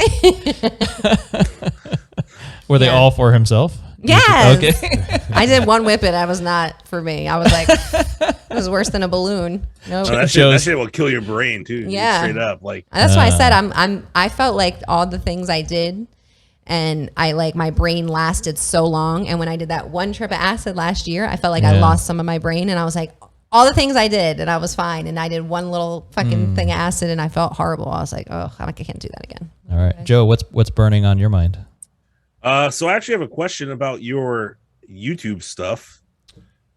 Whenever you decided to actually take it seriously, you had to you had to wonder like how you're gonna be able to generate content. Was it ever like a real challenge for you, or like what was the process of you actually starting your channel and doing all of this? Yeah, so basically originally I wanted to just talk shit, so I had like my close girlfriends at the time. Yeah. We all just like sat down and started talking raunchy shit. And the one was like a lesbian, like a dyke, like butch lesbian. So it was with the crew cut haircut. Yeah, like okay. So it was like we had her perspective, and then we had like, you know, two of my other girls that were straight, and so we would just talk like shit, like everything. And then I started getting people that like hit me up like, hey, can you interview me? Okay. And like I didn't think about it when I started it to interview people. Like that wasn't my intention. My intention was, hey, it's 2020, we're shut down, I'm bored, I have the money to buy these things, and I want to fucking start it, and I want to do it. What else am I going to do? So that was my mentality. And then it like just kind of like bloomed into people being like, hey, can you do this? And I'm like, all right. So I start interviewing my close friends that were like artists or had anything going on, like anyone with a business or something. Right. And then like, I think the first thing was, I was probably like a couple months in, and this guy hit me up from Bronx, from New York. And he was like, I want you to do this cast of my movie that I'm doing. And I'm like, all right, cool. How many people you got? He's like 20 minimum. I was like, oh, fuck yeah. Like, let's fucking go. So, shout out to Bully, shout out to Alex Hugo Films, Tanzania, Hugie, Bougie, Hugie, my bitch, co-writer on that shit. And so I interviewed fucking 20 people in a matter of like a few months, put all their fucking things out by the premiere of the movie, of the independent film. And that was kind of like what kind of kick-started into everything else, because once I kind of drifted off, like me and like one of those girls don't talk no more, and the other ones kind of like fell off, like they couldn't be there all the time, you know, everyone's got their lives. So it kind of like fizzled into me pushing myself to go do other things, and then just turned into what it is now. And I never had an issue with content, no. Thankfully, I literally had more content than I needed. Like I was always like at least a month behind on content. When people would like shoot with me, I'm like, I'll hit you next month and let you know when your shit's coming out, because like you're in a fucking... Oh, wow. Okay. Yeah. In the queue. That's really cool. And I was taking a lot of content too, because it's like for YouTube, you got to break the algorithm, and you need to put a video a day, pretty much is what you need to do. And for people to do that, that's like, it's hard, you know? So that's why I started doing a lot of lives, because I was like, all right, well, at least if I can't edit this, I'm editing everything myself. Mind you, I started on like an old MacBook fucking Air from like college. Yeah. So I couldn't even upload anything within like 2 days. It was like horrible for me to edit. Now I got my new Pro, and I'm like, all right, cool, we could do it in a day. But shit, I'm still doing everything on my own, you know? Do you think there was any type of catalyst? You said someone asked you to interview them, and before that, like friends were reaching out to get themselves on your podcast. Is that how I was telling friends, come on the show, because I was like, all right, what else am I going to talk about? So I was like, my boy raps. Hey, come on the show. I'll showcase you. You have a business of whatever. Okay, cool. We can do it. And then it just kind of turned into, I learned about like cannabis when I interviewed David Irving he was off the Cowboys, then he went to the Raiders. I think he's cut now. Okay. But he was one of my first interviews. And then I also interviewed Sober Junkie, who they're both in the Plants Over Pills movement together. And so that's when I really learned about how cannabis can change people's lives, because Sober Junkie was addicted to heroin, and he overdosed 6 times, and he came clean with cannabis. And now he doesn't even smoke weed. He just doesn't do anything. So it's more like an exit drug for a lot of people. David Irving he was suspended multiple times for smoking weed instead of taking the pills that the NFL was giving him. And he quit NFL on live and was like, fuck you guys, you're trying to kill my fucking liver and everything. All I want to do is smoke weed for my injuries. And so they changed their drug thing as well. So I've met these people that were doing crazy things with cannabis, and I'm like, I've always smoked my whole life, but like I never really realized it was as powerful, you know, because it's so stigmatized. So I think once you're in it a different perspective and you see it helping family members and people that you know that have really ailments that like they've had their whole life, and then it changes when you give them something, then I think it'll change your perspective on it. What are some key points you think you would like to, because you wanted to break down stigmas as part of your podcast. What stigmas? Is it just cannabis or other things? I think also just stigmas of like mental health. I think everyone has mental health issues, no matter if you think you're normal or not. You're not. Yeah. So that's just for everybody. I think that people need to be more open with talking about their traumas and healing from them, because as adults, I realize like how much my past or my childhood formed me as a person, right? But I was like such on survival mode most of my life that I didn't have a chance to stop and like look at it. And now that I'm in my space where I don't have to fight for my fucking life, or I don't have to make sure I'm like doing this and doing that, like I'm just kind of like comfortable. Now I can take a step back and be like, okay, bitch, what's really going on in your head? Like, what, you know what I mean? Because if you have, you know what I mean? I had toxic relationships my whole life. So at some point you have to look back and be like, so what's the cycle? What's going on? When you can address those things, then you can change them, but you can't address them if you're in a constant state of survival. So I feel like people that are now older, I would encourage them to explore why maybe things aren't working out in their life, maybe why they're fucking single, or why maybe they divorced, or whatever it is, like what happened that you don't have this relationship with this person, or you can't interact with this person certain ways. Like, I think it's really important to take a step back and like look at that as a person, because that's only going to make you grow. Do you know what I think mean? when you say state of survival, like would that also encompass like when I was 16, like I lived in an all white neighborhood, and that got in my head. I was like, I want to be like a white person, but I'm one of the few Asians there. So when you say state of survival, are you talking about just like actual food and where to sleep, or are you talking about actually a state of mind that something can hold someone back? State of survival for me was like food and having a place to sleep. Okay. So I was like, my dad went to prison when I was like 18. We were living in like some guy's basement at the time. We only had 2 months to stay there. So he got arrested by immigration. I thought he was going to be out in like 3 days. 4 years later, he gets deported from jail. And so at that point, I was in survival mode. And from that point forward, I was in survival mode. I mean, pretty much when you grow up in like a toxic household or an abusive environment, you're kind of in survival mode from the beginning. Because if you only have yourself, you got to worry about yourself, you know, because my brother was an addict my whole life. He passed at 40. My sister was a runaway. She had every right to be. We don't even speak. Like, that's how bad it is. So for me, I was pretty much on my own my whole life. And I think that's why it's easy for me to navigate through life, because I've always been independent. And then when that happened, and I'm just, you know what I mean? Shout out to my girl, Amber. We don't talk no more because of her addictions. But she let me stay on her couch when I was homeless, you know? So I'm never going to forget those things. And now that I can like literally be in Vegas in this fucking mansion for less money than people pay in Jersey for like a 2-bedroom, you know what I mean? I just feel so blessed that I took the chance to like move myself out. So for survival mode for me was like, how are we going to pay these bills? Am I going to get evicted today? What am I going to eat? Like, can I fix the car that I just fucking crashed with no insurance? Like, that's survival mode for me. So that's how I'm looking at it. But you're saying for you as an Asian, I don't want to talk about me because in that case, I feel like my story's so little compared to yours. Yeah, but no, we were talking about because we were talking about racism. So I really want to know from an Asian perspective, because obviously the only thing I've ever learned with Asian racism was like the internment camps, things like that. And, World War II. Yeah. So for you, what was the stigma of like growing up in a white neighborhood as an Asian? Like, did they make fun of you, or like what's so hard about being Asian in Santee? In that. Where'd you grow up? Santee, which is like east side San Diego. Oh, okay. There wasn't racism. There's like only really honestly probably only 3 events. 2, I could remember one directed at me right now. The other one was indirect, where I walked into a party. I was like 17 years old, and this group of guys with I think they had white lightning bolts on the back, white supremacist group. And they like shouted for some kid's name. I forget who it was, but I knew it was a black kid. And I was sitting there thinking like, gosh, I'm glad I'm not black right now. But then I looked at my skin and I'm like, fuck, how far I'm next. Yeah, that was kind of a little bit of the thought. I guess at that moment I was young and dumb, so I wasn't afraid because I'd like pick a fight with anybody. But that's still looking back, that's not the smart thing to handle that. So anyways, that was an indirect racist thing that was in front of my face. Wait, did they go kill the black kid or what? They asked in the party, they asked where he was, and some of the people said he already left. So then I saw the guys leave eventually. So that was it. Like they came to the party looking for him? Yeah. That's sketchy. Yeah, that's terrible. Yeah. So would you call it a traumatic event?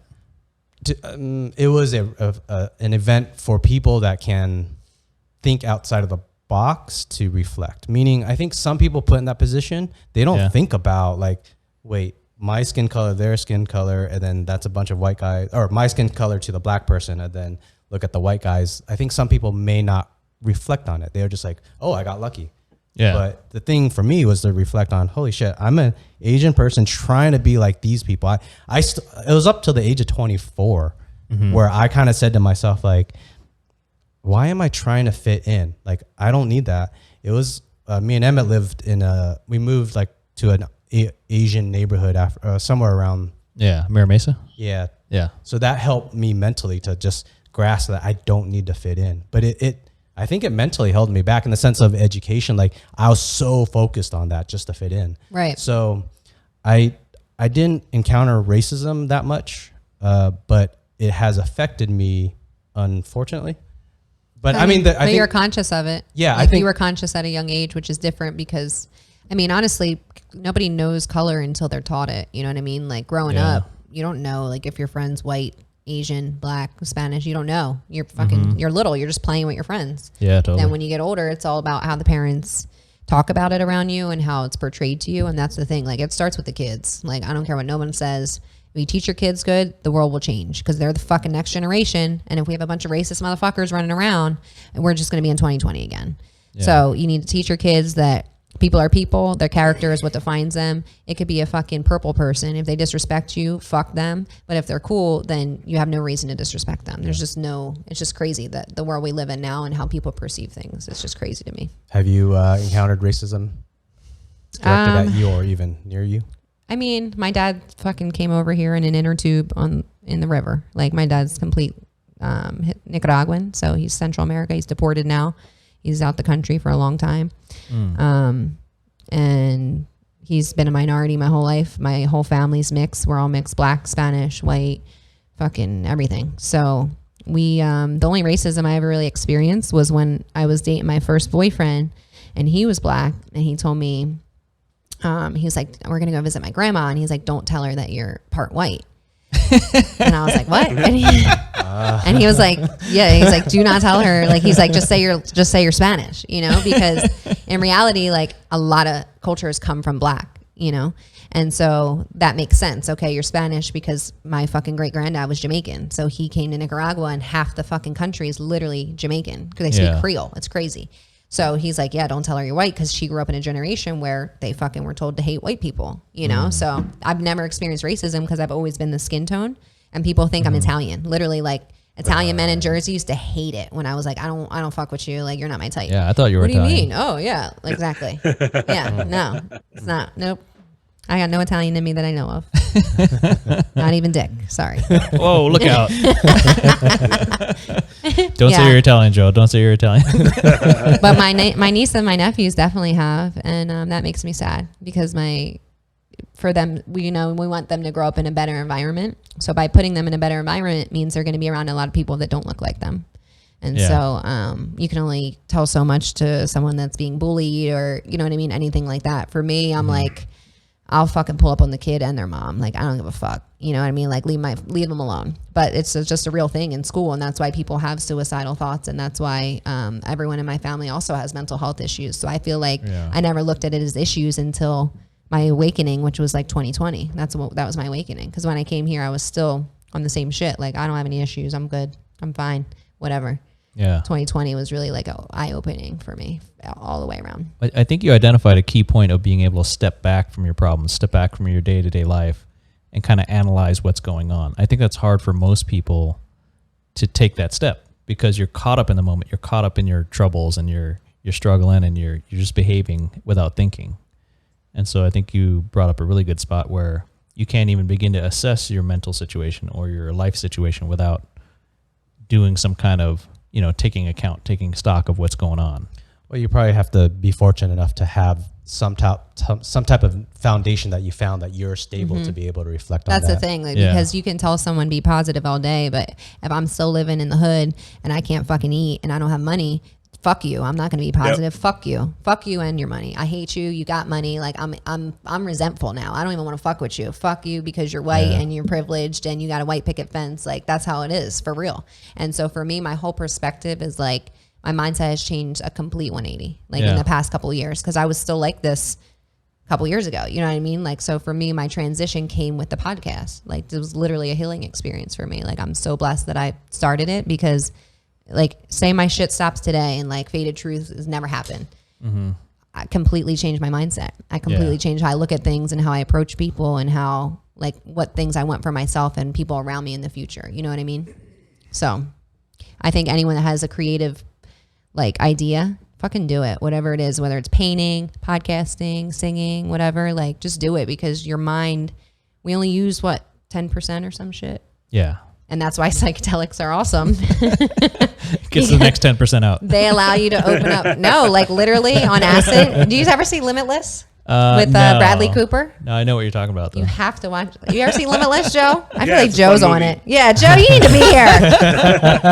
I feel like when I was on acid, it was like limitless. I felt like my brain was literally opened, and I was just thinking the craziest thoughts I would never think of, because you're not. And then I looked at the sky and it was diamonds, and I was like, oh my God, the world is beautiful. Like, everything's nice. it's just beautiful around you. You know, you don't use that part of your brain. So the creatives, like the creative space, it just allows like people to be just kind of, I don't know, I feel like they just flow. Yeah. Like when you meet someone and they're just happy with their passion, it's like, oh, cool. Like, Yeah. you know what I mean? Instead of someone's like, oh, how was your day? Oh, well, I fucking hate my job. And no, today I wrote this song, or today I fucking went and created this thing. And you know what I mean? Like, I don't know. I just love it. I love my life. You don't want to talk about Squid Games? I still don't know what that is. Yeah, me neither. I still don't know what it is. Somebody tell me. Everyone's dropping references to it. Everybody's watching it. It's the #1 show on the planet. It's a show? Netflix On Netflix, show. yeah. Netflix series. I just watched this Dave Chappelle because I was wondering what all the hype was about the whole, People just love Chappelle, right? well, no, the whole like, not thing they were this time. saying. Oh, yeah. LGBT. Yeah, the whole community. And they're like, well, you weren't even this adamant when Black Lives Matter happened, but you Yeah. know what I mean? It's like they pick and choose what they want to fucking. Yeah. Was it funny, or was it just, how did you see it? I mean, I was never a huge Chappelle fan. Yeah. Like, not huge. I was more like Kevin Hart-ish, because like I didn't like Chappelle's show was not really my day, but it was like my siblings' day. Right. But it was funny. I mean, he told no lies. That's the thing. This motherfucker turned down 20 mil. Yeah. He told no lies. Shout out to Kyrie Irving too, because he turns down money for his choice also. Are you saying you're the baby of the family? Huh? Are you saying you're the baby of the family? I am the baby. Yeah. Well, yeah. That's good. I think you brought another point earlier that was good too. That you said your family life was pretty rough as you were growing up, and I think that is so difficult for kids when the people that you're supposed to be relying on, the people you're supposed to be trusting and helping you, are your actual threat, and that's incredible to have to go through that.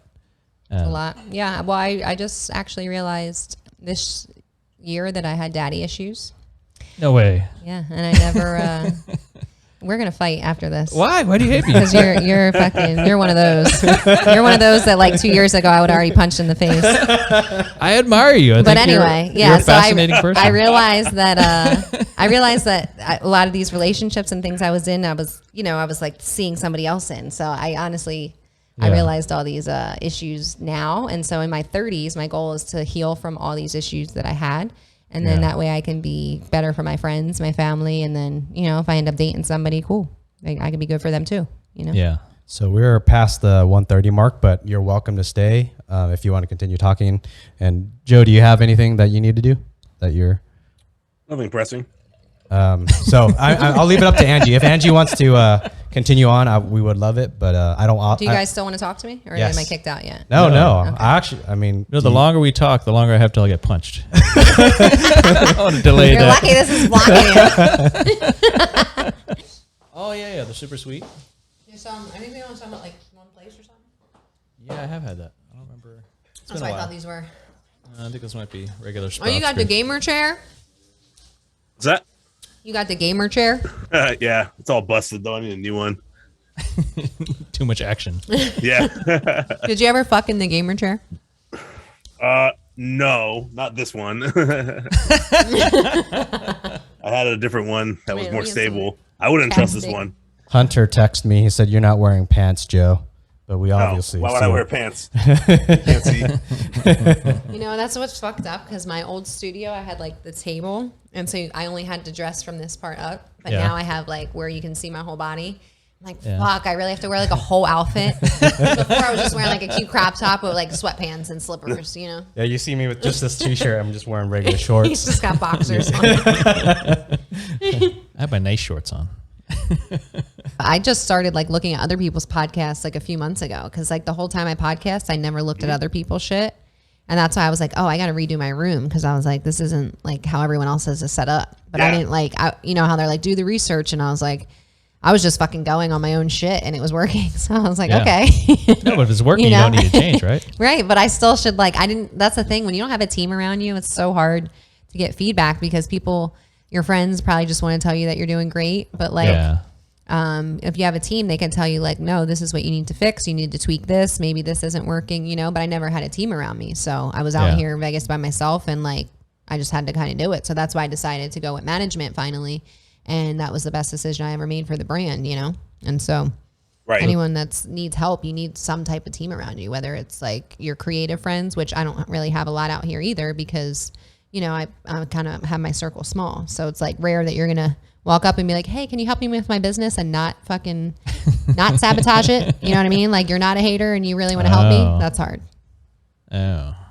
Yeah, I never think about people sabotaging. That's terrible. Of course. Yeah. People don't want to see other people win. They're just fucking weird. I'm too nice. I think the best of people. Yeah. Big mistake. You gotta assume the worst and hope they. Right. I'm like, you're guilty till proven innocent. Would you mind talking about the daddy issues that you mentioned earlier, and also maybe to like educate me in a sense, like is there a way if I meet a girl and I'm gonna take a bong hit. Is there a way to sense that? Are you saying because you have your own daddy issues? No, like I'm guessing it. So daddy issues is a broad thing. Yeah. And shout out to Deja Morgan again, because I asked her, because she has it tatted on her. She has it tatted right above her pussy. Daddy issues.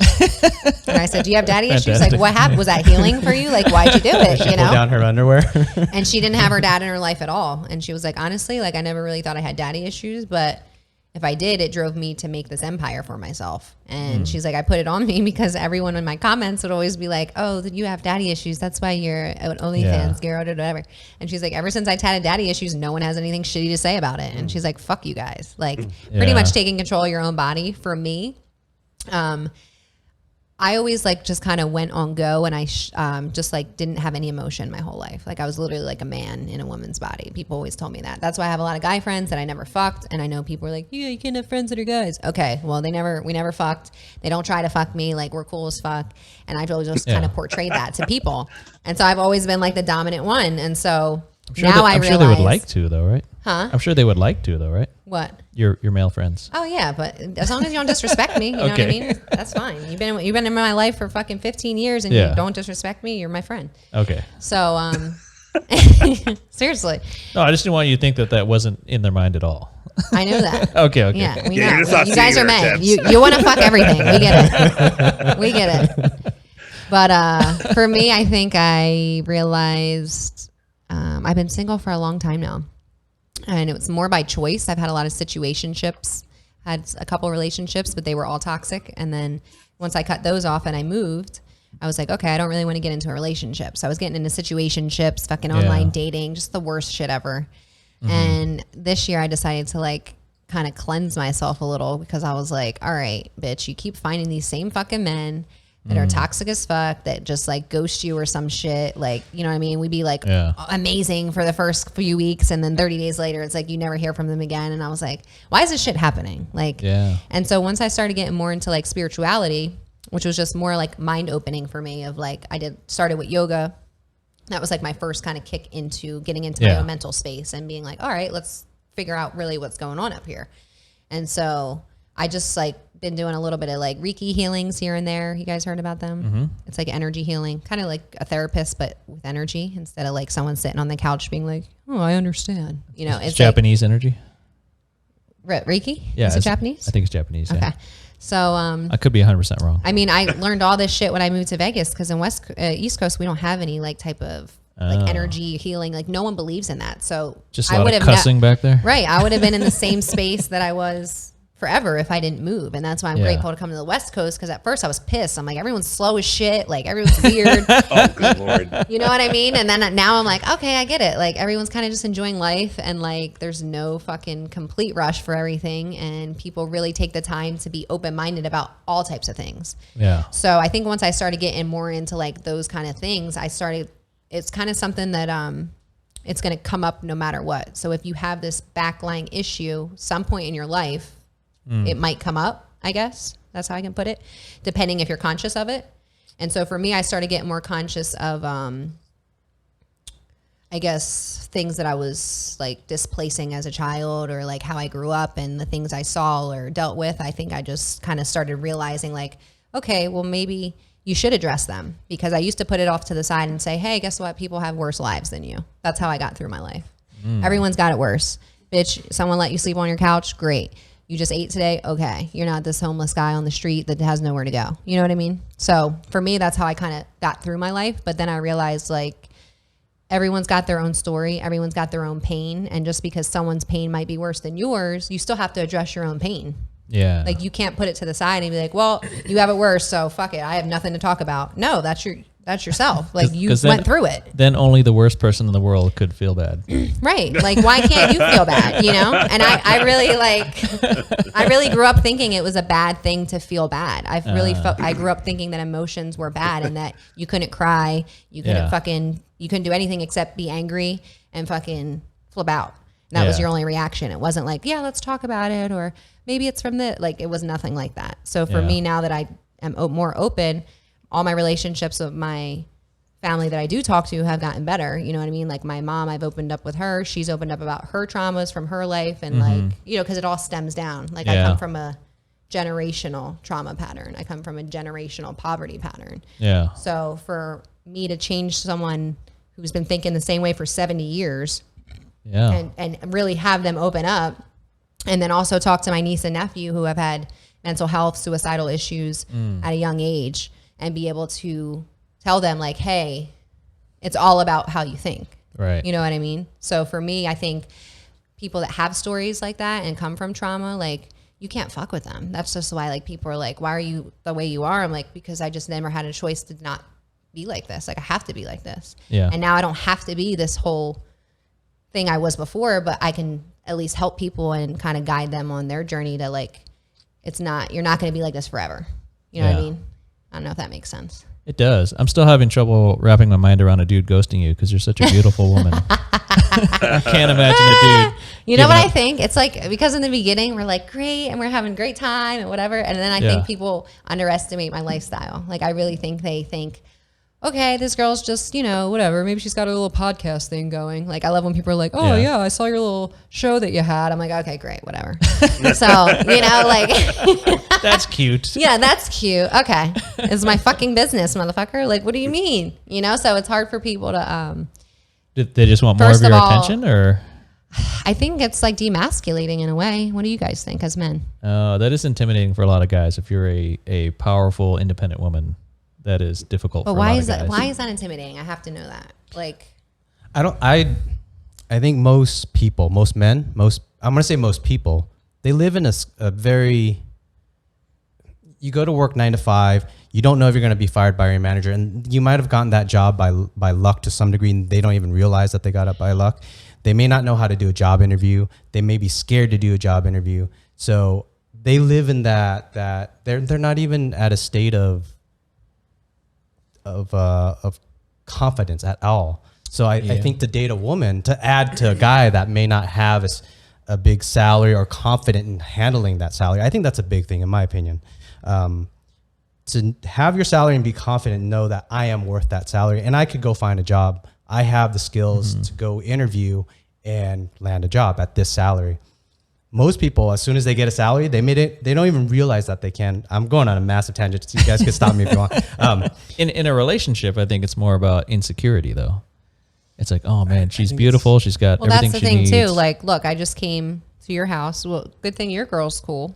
Your wife, you know what I mean? Like, you guys obviously have a confident or comfortable relationship, confident in each other, for you to just bring a random girl over here and be like, hey, I'm going to interview this girl tonight, babe, while you go to yoga. You know what I mean? Like, that's a beautiful thing, because I feel like Seriously, like No, for sure. you know, like Your she's not even impression was here, and funny. he's just chilling, you know. So She went to Magic Mike. That's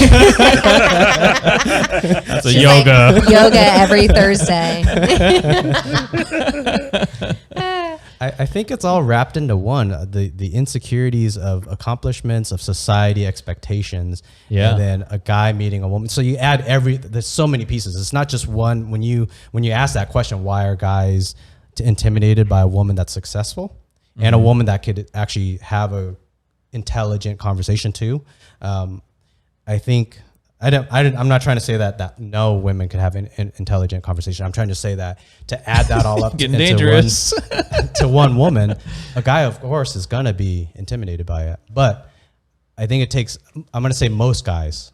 So That's why I kind of think I need someone that's doing better than me, you know, so that it's like, I'm not worried about you because I got my own shit, but then you have your own shit and you're not worried because you have your own business, you have your own life. And it's not like you're trying to compete with me or get up to par with me. You know what I mean? Yes. Because Yeah. I've definitely like been in the stage of my life where I took care of men or like thought like, okay, they're going to come up to my level. And then they were just dragging me down. You know what I mean? So at this point, I feel like, I don't know what type of person I need, but they definitely have to have their own foundation, and the insecurity cannot be there because if I want to go to a podcast with 2 random guys, I'm like, hey, all right, babe, I'm going to, and I don't want you there because you're probably going to make me feel weird sitting next to me, watching me. Like, I just want to go on my own. Then I got to worry about you fucking texting me or blowing up my phone or being like, when I get home, like, what'd you do? I can't do none of that. So I kind of want the fairy tale relationship I of saw the like, way you were looking at him.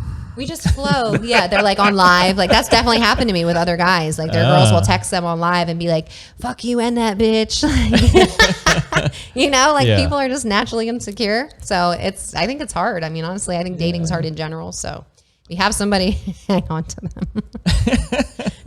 But so you're stunningly attractive. So that's hard for a lot of girls who aren't as attractive because you legitimately are a threat to their relationship. Like you could seriously attract their man away from them. It's not a man they want to be with. Then That's Fuck. that's an insecurity though, because if you have a connection with your man or your partner and you guys have more of an emotional connection than a physical, then that I can't take you away. Why can I take you away if you guys are already connected on a soul level? Because men think with their penises first. There you go. That's the answer. Let me connect those two thoughts. Connect right the there. penis to the soul. I think women in a relationship don't understand how powerful sex can be on a guy. They can think about it, but I'm gonna say a statement, and Joe and Emmett, correct me if I'm wrong.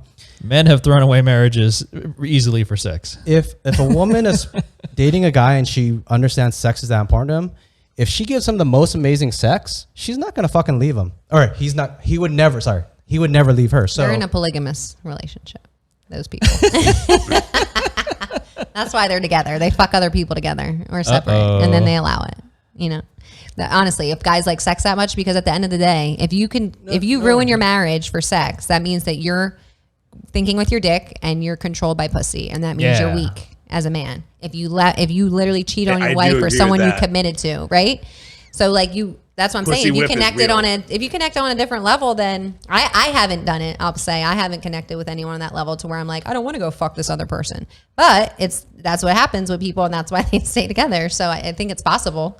I think it depends on where the mind state of the man is. Women are fucking emotional as shit. So I think most women just want the relationship. Whereas with me, I'm like, can we please slow down? I don't want to get into this right away. So it's kind of that also I think is weird for men.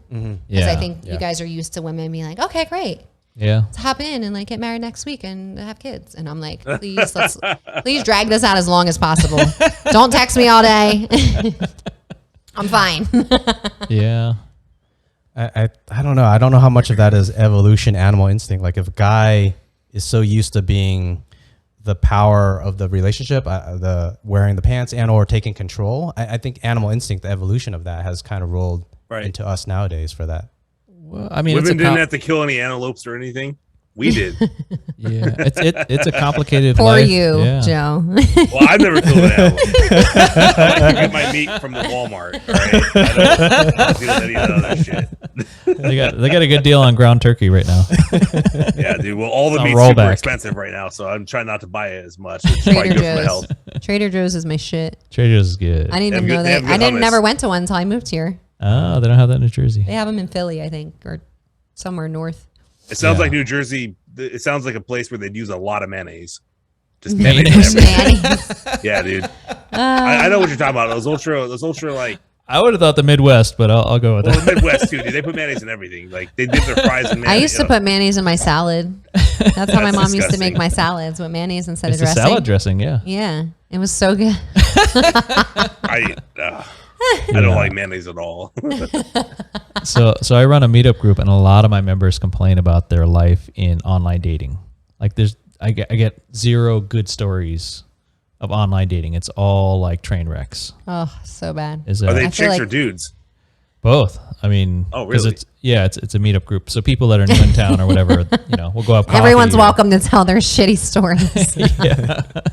I guess. Are you in it because you online date, or what's your status? No. So I run the meetup group for people that are new in town. I'm the organizer. Yeah. Research. Research and development. Yeah. He's like, I'm married, but I just want to help you guys. No, marriage Trying to sucks. understand. No, Marielle and I have been together for a long time. She's a wonderful gal. Okay, so you're married or No, marriage is terrible. just dating or your relationship? Partners? Okay. 13 years? 14 years? I'm trying not to count, man. Damn. Okay, wait. So you've never proposed in 13 years. No, because married people don't look happy. Okay. And so you guys are on the same page, like together as a unit, or is she still Yeah. waiting for this ring 13 No, years we later? communicate well. Okay. I make sure every couple, every year or so, like, are you sure you don't want kids? Okay. Like, Right. We got to do our check-ins. yeah, because I definitely see that because I realize like now that I'm getting older and all my friends are getting married. Well, not all my friends, actually, only like 2, but a lot of my friends are together or with people or have kids with people now. yeah. And it's just like the stories I hear when they tell me their shit, and I'm like, damn, I'm so happy I'm single.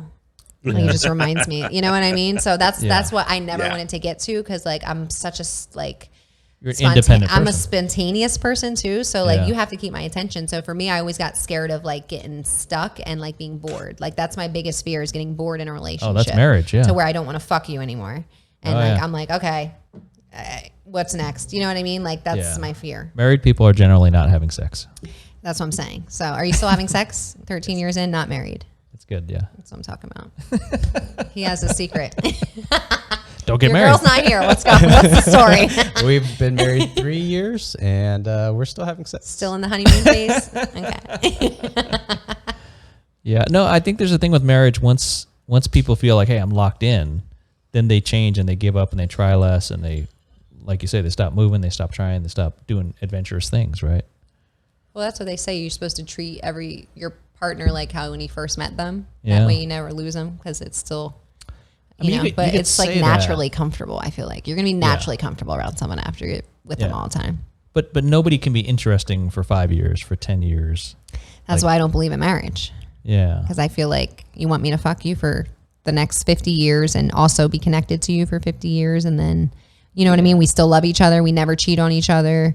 We Yeah. you know what I mean? Like those things are hard. I think I just never really grew up around like loving relationships. So for me, yeah. it was always kind of like fuck marriage, fuck kids. Now Yep. that I'm older, I'm on the level of like, if I meet somebody, cool, but a relationship at this point is like a big deal for me. Like I can't even think about marriage and kids. Right. Plus I love my freedom. Like once my dogs die, love them. But once they die, I'm traveling. Like, you know what I mean? Like I can't even get a house sitter to watch the fucking dogs. Like I'm going to have a kid and then what? No, like Oh my goodness. There are boarding places, right? You can put your dog up. no, my dogs No? don't do well there. Oh. They're bougie. They're bougie. Oh, check this out. So the area I live in, Yeah. I live actually outside of Portland. I don't live in Portland. No Antifa where I'm at. But the area that I live in, there are literally three. I'm not even joking. 3 luxury dog hotels near me. Ooh. Yeah. Luxury. Like That's I'm some talking white like they people cost shit. more than a hotel in Vegas costs. You know, Yeah. like what the fuck? I paid for a pet hotel in Atlantic City, and I came home early from Philly, and I went there. I walked in the back. That shit was a kennel. They had nothing. They didn't even have their blankets. I was like, "What is going on?" They have Yeah. robes and slippers and fancy soap. I got 2 big ass pit bulls, so they don't fuck Oh, with nice. dogs, and they don't. Yeah. They're like they like their space. So I just have people watch them when I leave. But it's hard because then most people have their own dogs or kids. Yeah. That's what I'm saying. It's hard enough to travel with dogs, let alone have a whole family and be like, oh, Yeah. you know. So you seem and to pit have bulls in general. I mean, Love them. I love pit bulls too, but with bad owners, they can be really Yeah, well, dangerous. that's Even the if they person, know not you, the sometimes they breed. can just snap. It's like, I've seen worse fucking chihuahuas or chow chows than pit bulls. dude, I've never met a chihuahua that wasn't a fucking asshole. Little man 100%. syndrome. What? It has Yeah, they little got man Napoleon syndrome. Yeah, syndrome. dude, no, they seriously do. Like, they don't give a shit. They'll sit there and stare at a pit bull that could bite them in one bite, you know. They're And the just best. like, They're I good don't with give a fuck. kids. They're good with they're good if they grow up with the dogs kind of, but They like, are. I mean, mine are pretty nutty, but one was adopted and one was like I got actually from the strip club. oh. Someone brought him in. They were like, Someone tipped you a dog. yep. Someone brought in this dog. He was like, I got this last boy. And at the time, I had my sister working at the strip club, and she was like, yo, you want this dog? I'll buy it. And I'm like, okay. Mind you, we're rolling face.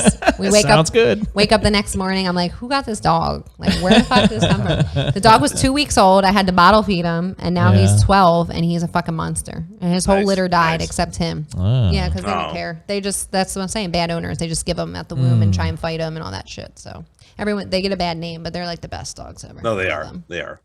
I hate tiny dogs that are like aggressive and trying to fight me. Chihuahuas. They're Like, the worst because like I have them on yeah. the leash and people don't want their little dogs on the leash, and I'm like, you better put this fucking rat on the leash because my Yeah. dog will attack it if it comes near me. Then I have to put my dog down because I mine's want to on a attack leash, these dogs. Yeah. and yours is just running around the beach like Yeah. Looking like food and shit. hopping around. You would definitely see those Italian guys running down the beach with Yeah. like their little chihuahuas, and I'm like, not attractive. Italian Chihuahua. No, deal breaker. With hairy It's two chest or not strikes. hairy chest? Yeah, right. No hair for me. I like it smooth. Yeah. So you seem to have a unique perspective. Do you see sex and love as two separate things, or are they intertwined? Yeah, Because definitely. I think for most women, sex is part of love. No, I told you I'm opposite. I'm like, Yeah. I always looked at sex and then I just kind of use men for their dick. And then Yeah. I would have like my, situationships and whatever, but I was never really attached because Yeah. that's how my perspective was. Like I never saw love. So how could I love you and be this way if that's not what Yeah. I was taught? You know what I mean? So now in the future, I think I would approach relationships way different because my perspective is different. But for me, I'm a baby step person. Like whenever I would Yeah. meet people on online dating, a week later, they're like, you want to be in a relationship? I'm like, no. I just met you on fucking Tinder. I'm just trying to have sex. Like, I don't want to be in a whole blown relationship. You know what I Yes. mean? So it's like a fine line. Yeah, you meet somebody and you connect. Great. Then you have sex. Okay, now what are we? What are we? You know what I mean? That's Yeah. like, that's how life goes. So for me, that's why I said I've been cleansing now. Yeah. And that's what we were talking about on Taboo. I was like, I took a break from dick because I'm like, it's very mental for women. Yeah. You know what I mean? And now that I'm getting more emotionally open, I realize, why am I going to give some random guy my pussy, add to my body count, and then take away from my mental space, possibly get attached or whatever. You know what I mean? Why am I going to go through that if I'm Right. not ready for it? And at this point in my life, I'm not ready for it because I'm still healing myself. Yeah. So I don't even want to get into a whole thing because my next thing I get into will probably be some type of relationship thing rather than just getting some sex. You know what I mean? Yeah, Because so now you- my perspective's a little different. So you want to advance to where you can accept love, Yeah. right? So I'm Yeah. learning love now, like with friends and family, kind of, because Yeah. even we didn't share love That's growing smart. up. Yeah. So now I'm kind of learning that, and Yeah. then I'm not against meeting people, but for me, like it's just not even a thought in my mind. Like I'm just kind of Right. on go with the show, and like That's when you get sideswiped. That's out of nowhere. Dick's just gonna hit me out of nowhere. Like, no love is that's the thing you got to watch out for. well, the love comes after the dick, right? I mean, we gotta see what you're working with before I fall in love with you. All right, so not that much of a change. Yeah. So one thing that I want to bring up, and this is not from me, obviously, It can be. A lot of my female friends have talked to me actually about the whole online dating thing, and a lot of them mention that like dudes are almost like more willing to jump into relationships and almost more emotional than the women are. Like a lot of the chicks are kind of like Angie here, and are more or less, out there playing the field. And I guess a surprising amount of dudes, literally after like one date, they'll be like, "Hey, so like, what are we, like a couple now?" And it's always the one that has no hookups in their bio. Like people literally write that, like no one night stands. Like, why are you on here? We're not on Match.com. This isn't eHarmony, motherfucker. What the fuck? Because they're looking for love. Shit out of here. Tinder's for fucking. Yeah, I know. I deleted all my online dating apps at the beginning of, I think, 2020. Yeah. Beginning of 2020, I think, or mid, something like that. Because I was just like, this isn't good for my spirit. Because as I was getting more kind of open with things, I was like, this isn't good for me. What the fuck is this doing for me? Like, nothing. Do you kind of connected to what Joe was saying? Did you find guys, or if you were doing the online dating thing back then, did the guys always want to quickly get into a relationship with you, and that was 99% of it, or all of it, or? Yeah, it was a lot of it. Like I even met this one guy's kid like the first month, and I was like totally against it. I called like 3 of my girlfriends. I'm like, bitch, I don't want to do this. They're like, stop robbing yourself. Like, you might be great. Just do it. They're like, you need to date. I'm like, whatever. I meet this fucking guy's kid. Mind you, he brings him to Hooters. He's like 5 years old. I'm like, he's about to be just like his fucking dad. He's running around like a fucking maniac. And I was like, you need to get your kid before I slap him. Like, it was that level. And that was another one that was a ghoster. I was like, so you had me meet your kid to ghost me. It was weird. Oh. Well, he lasted a month. He lasted a month. That's my mark, is like 30. If you last more than 30 days, like we got something going on, I think. Because it's always like that quick honeymoon phase. And then, because you know what? Everyone's so available to people. So if you just found me on an app and fucked me, okay, yeah, I'm pretty and whatever. But like, you have 17 more girls in your matches that you could go fuck as well. So what's stopping you from, you know what I mean? Like, yeah, I think most guys aren't that. You want something, but we both don't want anything. That's why we're on here, So it's kind of like you're asking for something and then you don't want the outcome. That's why I realized I was putting out into the universe, oh, I want a guy, but like I really don't want anything, but like I still want to fuck, but like, I don't want it to like turn into a full-blown relationship kind of thing. But then when it happened to me, I was like, oh, whoa, what's going on? Like, you're getting what you put out. So that's what I realized, like the energy you put out is what you kind of receive from people, whether it be friendships, sexual, platonic, like whatever. Those people are going to kind of find you if you know what you want, Yeah. With my wife and I, like a constant thing that I try to think about is what she wants in a husband. Throughout the whole process today, I asked that to myself. I asked that probably yesterday also. I find that, I don't know if it's how could I predict the future? Will this work out? But I hope that by doing that, I keep me and her in kind of the same, you're agreeing, considerate of your partner. That's what you are. Yeah. I think when Emmett earlier said that a lot of married people don't look happy, because I feel like one of the two, if not both, have kind of given up. Mm-hmm. That's what I theorize. So I hope to prevent that for myself. We'll see. Breaking the pattern. That's what I'm talking about. Don't give up. Don't give up. While we're all here single talking shit. Well, Joe, are you single? I am. Okay, well at least there's 2 of us. Cheers. You had a Truly. What you on now? Is that a Breakside non-alcoholic? IPA. Okay. Oh, you are in Portland. Are you a can man? What's that? Are you a can man? Are you like no? Do you like trying different beers because of the cans? I do actually. Oh. Yeah. And I like going to cans. the Fred Meyer's near me. They actually let you make your own 6-pack out of all the beers. Oh, nice. Yeah, so it's pretty amazing. For you, Angie, what are some of the things that you look forward to your podcast? Like, Where's the future? Oh, the future's so bright. I'm excited. Basically just building the business now. I have the website so I can monetize myself. So just subscriptions are going to get higher and content's going to get better as far as interviews. Hold on really quick. Yeah. Uh-oh. Is this actually going to be a video? Because she is completely covered by the wine glass and a bong, and it's hilarious looking, but it almost looks like we're doing a bit. You can't see her? No, like the way she was You're from that talking, angle, yes. like all you could see was her hair, and there was your a long and a cam- wine glass. Yeah, Like here? Yeah. yeah, I can't. Yeah, I was just saying, like, No, we're here for Angie's voice and her intellect, not for her good looks. Right. Stop trying to see All my right, head. Fair enough. your camera's lower, Joe. There's one on top, and there's another one at this angle here too. Oh, you meant those kind of cans. I get it. Wait, is this a laptop cam? Oh, don't worry about it. We'll talk later. yeah. We'll talk later. You're on the top. You're on the laptop.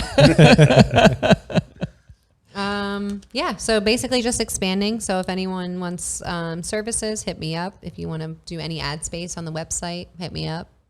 There's just multiple opportunities with your own platform. What's your understanding of OnlyFans? Is that only girls that are showing their bodies, or is that something that you would consider on OnlyFans? Is there another side to it where it's not just showing body or boobies, Where it's and not tits and porn? ass? Yeah. Have you considered, or do you know about OnlyFans? Have you heard of this OnlyFans thing? Yeah. So, I mean, there's different types of people on OnlyFans. Obviously, it started as a sex site. Yeah, I don't know enough about it, so. No, I mean, I'm not going on anyone else's site. Yeah. Let's put that out there again. Mine only. Truth. Oh, gotcha. Yeah, I'm okay. not going on anyone else's. Yes. Yeah. So OnlyFans is for women that want to put their content out there, but also explicit content. But I know there's like fucking tarot card readers on there. There's healers. There's a lot of different types of people on there. OnlyFans probably takes 20, 30. Actually, I don't know. They 20. take a percentage as well. Yeah. Okay. So again, you have control over your own content. So I don't give a fuck if I'm giving you nothing, but I'm giving you my content for free. Why am I doing that? For how does that benefit me? Yeah. Unless I want this to be a hobby.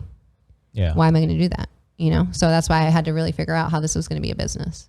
Did you kind of look at how much you're growing through YouTube and then figure out how much money it was? Like, meaning, I guess my trend, if I was, say for my podcast, as I look at how many subscribers are growing, and then I have to guess that if I went on my own site, would I get that many, or would I be able to make enough money to well, grow? if you don't have any subscribers on YouTube and you're not monetized and you're not getting paid, but you charge money on your own site, you're already getting paid more than you would on 3 months of YouTube.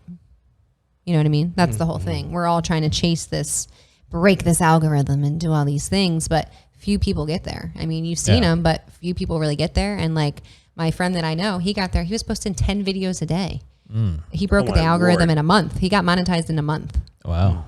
And he's got like 800,000 subscribers now on YouTube. But he also constantly has to work to a point where it's stressful. Like for me, creating content is stressful. Like if I constantly know, okay, I have to do this today. Oh my God, I gotta post this. I have to put all my description, all my tags, all that, like make my thumbnail. Like it's a lot of fucking work from A to Z. It's a lot of work. From what we're doing now, people think, oh, they're just talking shit. No, we have to now do 3 different camera angles. We have to add the audio. We have to do all these things. It's a lot of fucking work. So at some point you have to realize, like, why am I breaking my fucking mental? Because for me, it was I was anxious. I'm like, I got to put out this video today. You know what I mean? Now that I just gave myself a schedule, okay, every Wednesday at 6 p.m. Pacific, we're dropping an interview instead of random 3 days a week when I can. I'm going to do my lives in between. But on my interviews, it's now Wednesdays at 6. Now you know when you can hear Faded Truth. If you want to hear audio, I'm on all audio platforms. Yeah, nice. So I'm trying to get it to where I have myself to where I can still have the lifestyle, but not be so stressed out to where I feel like I need to hire people to help me and get through my day. You know what I mean? Because at one point I was like, someone needs to help me edit. Like I can't do it on my own. Yeah. I can't. It's too much. So I can't do social media, editing, all these fucking extra things, do the back end of the website, it's a lot of fucking work. So, but wouldn't it be great to hire somebody to edit though? Yeah. And then I would be like, I don't like your edit. Okay. You know, so I'm like, I'd just rather do it myself. So it's a lot it's just a lot more freeing. 1, to be an entrepreneur, but 2, to be in charge of your own content and not have any restriction. Because again, if you're a fan of the show, you are going to sit there and wait for once a week anyway. And if you want, you can go watch 180 videos on season 1 that are free on YouTube that I'm not going to take down. Right. I'm going to leave them up there so that people can still go back and see them. But now for season 2, you have to pay to watch it 100%. That makes sense. Yeah. So I'm excited for the show. It's just going to grow from here. Like I said, anyone that knows anyone that would be good for the platform, you already know my energy, so it's got to match. But anything that would fit into those 5 categories. So there's a lot. You know, we can pretty much talk to anybody. for the food porn section, what are you like? Is it going to be mostly you going to restaurants, or are you going to do at home stuff? Or are you going to? So I just started cooking for the first time, like maybe a month and a half ago, 2 months ago. Never cooked in my life. I was an Uber Eats girl. My boyfriends used to cook for me, or I would literally cook like the same shit every day, like steak and rice. Like that was it. That's so good. now I've been like on my meal prep. I got this meal prep from Green Chef. You ever heard of them? Yeah. Is that like a box that delivers It's like, to you? yeah, it's like a Hello Fresh kind of thing. Excellent. Yeah. Right. So I Good tried plug. it, and it's like you literally I like. hope you're getting paid for this. I really do. Not from HelloFresh. No, they well, just like they give you like the portions, so you have to be an idiot not to be able to follow the recipe type of thing. It's already like mapped out. So now I realize I actually like cooking. Nice. It's like a cool thing, which I hated it before. Now I feel like it's a form of self-love. Yeah, I'm going to actually cook this meal that feels great going in my body rather than spending $30 on Uber Eats for one fucking item and then it being gross because Vegas has shitty food. So You got to find the good spots. there's few and far between. I'll tell you the good spots. I got you. I got a list for y'all. Is Green Box, is it veggie only or is it No, just, you can do everything. Keto. Okay. You can do a keto diet if you want. You could do plant-based. You can do whatever. So They have a meat box also. the You can get a box full of meat. a meat box. Food porn. Food porn's basically just, I love food. I've always loved food my whole life. I love carbs. That's what we live off of in East Coast. So I just did my first food challenge, which was a 3-pound stromboli Oh my at lord. Frankie's Uptown. Yeah, it was great. And he's from Philly, so he has good bread. So I was like, Yeah. all right, if I'm going to do it, I'm going to do it here. So it was like, I did a Philly cheesesteak stroll, which is like their form of a stromboli. And it was 3 pounds of meat and cheese. And I did it in 15 minutes and 13 seconds. Okay. Holy cow. And my two guys next to me, I had Jake Gallen from the Guest List Pod. Shout out to him. And I had Heavy D, who's a competitive eater. He was on the show as well. So I had both of them. And so Heavy D finished in 3 minutes. Yeah, he's a pro. Yeah. And Jake finished in like 5 minutes. And I was like, y'all fucking been practicing. And I was Yeah. there like literally dying to the end. So food challenges aren't for me, but mukbangs are for me. So Yeah. Wait, what is a mukbang? it's just like a variety of all different shit. So like you could do like a seafood mukbang and I can have like crab legs, shrimp, whatever. And you just watch me eat it. Like, cause on YouTube, you see the mukbangs. You got to watch 10 it. million Yeah. views of people fucking eating shit. My YouTube Crazy. is very specialized. Crazy. Crazy. Oh, that's a different website. But also chefs. I love, I like, you know what I mean? I love learning about people's cultures. So I did like how to be Italian. I did how to be Hawaiian. Oh, and nice. then now we're doing the chef one that'll be dropping on, actually it's National Chef's Day on the 20th. That's when my Nice. interview will drop for the cannabis. We did a cannabis infused lentil coconut soup for the fall kind of theme. Oh, people love that shit. Yeah. So Wow. I don't understand any of that. You don't put coconuts in your lentils? You want to do a shout out to Jake Gallen because he should hopefully be on this podcast, and I don't, maybe in a month or so. oh, he's coming out. Yeah, we're working on the scheduling and whatnot. Oh, nice. Yeah. Well, I already shouted him, but hey, Jake. Hey, Jake. NFT Hi, Jake. King, Crypto God, podcast host, Jake Gallen, everybody. What do you think about crypto? It just is still like fucking Asian to me. Sorry. I was like, wait, what? Are you invested in anything? I was Chinese. Well, because that sounds racist too. Like, we'll be like, it's Chinese to me. Wait. It's like so foreign. Because I You even. fucking Asians? No. Nope. Needs to be 8 inches. Uh-oh. Look out. I interviewed Jake. Jake actually dropped on the website last month or last week. Yeah. Last week. So you can check his out and you can learn a lot more about crypto, NFT, and things like that. For me, it's just like, it's a lot. And I have a lot going on mentally to where for me to sit down and go through like the whole course with them and be like, yeah, let's get in the rabbit hole. Yeah. I can't mentally do it right now. Right. I want to give somebody my money and let them make it work for me. Yeah. Like, that's the type of person I am. Here's the Crypto money. stockbroker. I trust you. Here's my money. Put it in when it needs to go because I do not have the fucking competence to be like, oh, I got to get it now and do this and that, which crypto's not always like that. You can let it sit there. Like I have shit sitting in Ethereum right now. Perfect. Perfect. Right. But for me to get like kind of deep in it, that's literally on my list is like learn crypto because now I have so many people getting into it around me and I'm like, Yeah. okay, I need to invest my money into something. My suggestion, if you got money in Ethereum or crypto, just let it sit. Like, Right. I mean, you probably, my other suggestion is within your financial means, your disposable income, just figure out what you want to invest. Like, Right. 80% in stocks, 20% in crypto. I would actually probably suggest 90% in crypto, 10 in stocks, but that's, I'm not a financial advisor. This is not financial advice. This is for educational purposes. You and Jake only. are going to have a great time talking. I love crypto. I'm a software engineer, so I come from the software side, and I love crypto. It's probably like, it's an amazing piece of code that they've done. Someone just left a comment on my picture. They were like, "Didn't you know crypto is going to destroy the planet?" I'm like, there's so many things that are going to destroy the planet, but okay. Yeah, we had Dr. Milos Simic. He thinks that there'll be biological warfare before crypto becomes mainstream, because he works in biological stuff. And I just said, hey, what do you think? Will crypto mainstream first or biological warfare? And we all kill each other. And he said biological warfare. What does that mean? Biological warfare? Is that So I think Uzis and like fucking missiles, or am I on a? No, if somebody releases anthrax somewhere or poisons. Use a crop duster to drop anthrax or some shit over a large population. They're probably going to just dust us with everything we don't want to take. So, or if some lab in Live your China life. makes some virus that spreads around the world or something. That's what's scariest. Pandemics. They're terrifying, man. Yeah. People have come up with some crazy ways to kill other humans in the last 50 years. Even though there hasn't been any conflicts that use them, people are still always coming up with better and better shit that will kill more and more people with a smaller and smaller amount. You know what I mean? And you want to be efficient. You don't want to waste a lot of money. I encourage everyone to take care of their bodies. Like, that's what I'm saying. Like, take some vitamins, take some minerals. If you need the hookup, I got you. Just take care of yourself, because now that I'm in my 30s, I just started taking care of myself, and I'm like, okay, now I can prevent things that would happen in my fucking 50s or 60s that my family goes through, and you can't help them. They're too far gone now, you know? Yep.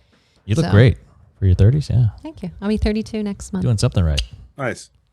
I'm in the same boat. I just got into my 30s, and I'm starting to experience the effects of not taking care of myself throughout my 20s. I can't believe my shit lasted. I was like, oh. I put my body through some shit in my 20s. That's why I'm like, okay, now it's time to rest. Yeah, pretty much. Exactly. Like, all right, well, I don't want to die when I'm 40, so I better fucking do something. Right. A little bit of a random jump into like marijuana. What do you guys, what's your perspective on the benefits of marijuana? I think Can I light the blunt for this? Yeah. Okay. Yeah. Because we already smoked the bong. So I'm like, Beneficial. I'm telling you, it's not the same. Joe, what's your thoughts on that? On what again? Sorry. Like the benefits of cannabis, and maybe if you could detail your perspective on that too. Like make it sound scientific. Well, I mean, okay, let me start off my side of the story then. So working 9 to 5, a software engineer, 9 to 5 for, when did I start smoking weed? Like when I was 30, How old 33. are you? I'm 39. Okay. Asians don't crack neither. Can I have that later?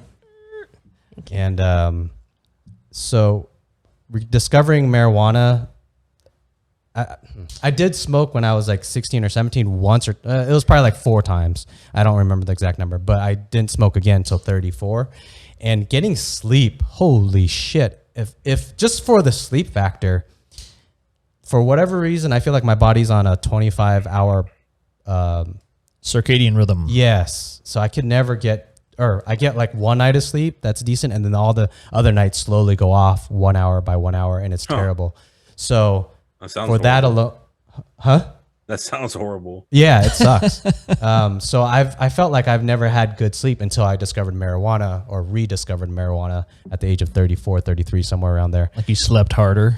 I was able to just do the edibles at like, was it like 10 p.m.? Yeah. And then hits around 11 p.m. and then go to a full 8 hours of sleep. Yeah. And do that every night. That was amazing. Do you have happy dreams? My, yeah. When I do indica, whether it's edibles or smoking it, there's a mental thing. My brain goes crazy. It starts great. thinking. Oh yeah, indica's nuts. Yeah. Okay. So I hate indica because I always wake up groggy. Yeah. Like after, the That next shit- morning, that shit I'm like, literally I can't puts you just get down. out of bed and Well, go how to much my you- workout. I'm like, ugh. how much are you guys doing? anything. And if I smoke if I smoke a joint of indica, I hate, like, I'm just used to sativa, I think, because it's what you train your body to be used to. So some people literally can only run off indica. They're like, oh, I can't smoke sativa, I'll get an anxiety attack. Some people literally, like, their heart will go crazy. And I've had that with like maybe 2 strains in my life. I was like, oh, I can't smoke that again. Yeah. For me, like, I need a sativa. I'm big on sativas also. That's pretty much my go-to every time. I'll always pick it. How old is she? 22. Oh, okay. I was like, I didn't know how disrespectful I was being, because She's 57 years old. and she looks so young. She looks like a teenager. I was like, is this your daughter? I don't know if it's like this in Vegas, but you could just order weed online here now. You just order it online, go through the drive-thru, give them your debit card. That's what everyone does now because of COVID. Yeah. It's just like, And it's just like so sad because, well, I still go to my plug, but if you go in the dispensary, you can't even smell your weed anymore. You can't even pick it up and smell it. You it's know, all like, sealed. Yeah. You can't do anything because of COVID. So it's like you just have to trust them that this shit is okay. Yeah. But Ours be has been raping like you. that for a while too. And, but you get used to it. I really like these King Palms. You ever smoke the King Palms? No. Can't say that I have. Yeah. Actually, I had one of these girls from, they have a chamber of cannabis out here. Yeah, like a chamber of business. Yep, chamber of cannabis. Okay. Really? They literally do change laws for. So they just in July they passed the laws to have the consumption lounges. So there's 20 lounges now that are having consumption, and they also changed the social equity law so that now 10 people out of the 20 licenses are people of color, because there's literally like 3 people of color in the 300 licenses in Vegas. They don't want it to be all rich white guys. Exactly. Okay. Because they portray it as, oh yeah, we're this big brand, but it's really ran by a white guy and they have a black face for it. You know what I mean? So they're really trying to change these laws out here, new things. So it's crazy. There's an event Sunday. I'll send you guys the info if you want to join. First year anniversary. But what were we talking about before that? Because I had a point. The thing you're smoking. Oh, can you also move? Would you mind moving that over there? Because that's eating up a lot of the camera. Yep. Cool. Oh, you're the star. I only just noticed it now. What, the wine? Yeah. I thought it was a good fit. Oh. It looked perfect right here. No? Okay. No, that's good. Yeah. No. Over there. there. The ashtray? Where you just had it. That works. There you go. Well, actually, I don't Hello, know about cat that. man. Holy shit! Oh, I thought it was a monkey. You mind typing, Joe's, are we able to see Joe's feet? Joe's got a giant cat good. that has arrived on his lap. Pussy. Oh, apparently that's I was being why. loud, so someone locked my door or closed my door on me. Now the cat's stuck in here. Honey with the honey. Jodeci. She's from Chamber of Cannabis, and she brought over an Ecuadorian fronto leaf. Fronto, okay. And it was fucking huge. It was like huge leaf, and that's what she puts CBG honey on it, which is a cannabinoid for anti-inflammatory. Wait, CBG is different than CBD. Okay. Yep. I'm learning. Yep. And so I was thinking of her because I was smoking the leaf, because I feel like the leaves are the most kind of natural thing. You know what I mean? Yeah. Because there's no tobacco in them. Right. So it's kind of like different than a joint. Where'd Joe go? We lost Joe. His cat. His cat's probably clawing him. He's probably bleeding. He's fighting for his life. What was that movie? It was remember that movie was like Unfriended? Did you ever see that? No, I didn't see that one. It was like everyone was on a FaceTime and then the one was getting killed at a time. Sorry, Joe, I wasn't. I was just kind of Hope you're not dead. It's like, doo-doo, Joseph. Wait, so you're doing a leaf is different than a normal joint? Like a normal joint is wrapped in some kind of rolling A joint's paper? just like rice paper, I think. Rice paper. Okay. And then, so this is just a leaf, depending. But I like how they have like the filter in here, so it kind of hits nice, and it doesn't it's not harsh. So ever since I started smoking hemp, like I had to buy blunts because I couldn't get my hemp wraps, and so I hit them, and I was like, it was like hurt my throat. I was like, oh shit. Yeah. So you don't realize how much it affects you. And I was like, if I'm going to smoke the rest of my life because this is a part of my life, I'm not going to get fucking throat cancer because I smoked too many blunts. Like, I'm not doing that. Yeah. So I've been trying to be more conscious with my habits. Yeah. that seems like a wise way to do it, though. You want to hit it? No, I don't want to get started. Yes. This is sativa. Yes. Is it strong? Yeah. No, it's, Well, I'll just do a small it's a bit. sativa. So I think it's papaya. I'm not sure. I just kind of have a lot of, all my weed's sativa, just know that. Yeah. So I've tried weed a bunch of times. When I was young, it didn't do much for me. I wasn't doing it regularly. And one time, a friend packed like a 4-foot bong with some keef, and that jacked me up. And then it became legal here recently, last 3-4 years. So or was it longer than that? Longer. Longer it than was that? 2017 when they legalized. Yeah, so I've done edibles a handful of times since it became legal, and it either does nothing or knocks my ass out. Yeah. And so, I don't know. I want to have fun. Yeah. I don't want to. So get are you more knocked of a out. drinker? Like, do you drink, or do you not do anything? I do drink just out of habit, socially. But I was an accounting major at San Diego State, so there was a lot of drinking. So Okay. I went to San Diego once. yeah. Hey, Joe. Joe's Hey. back. Did the cat? Where's the cat? I had to pee and let the cat out. And Oh. You had to take us off for that. Yeah. It was I actually won a contest. I won a Yelp contest.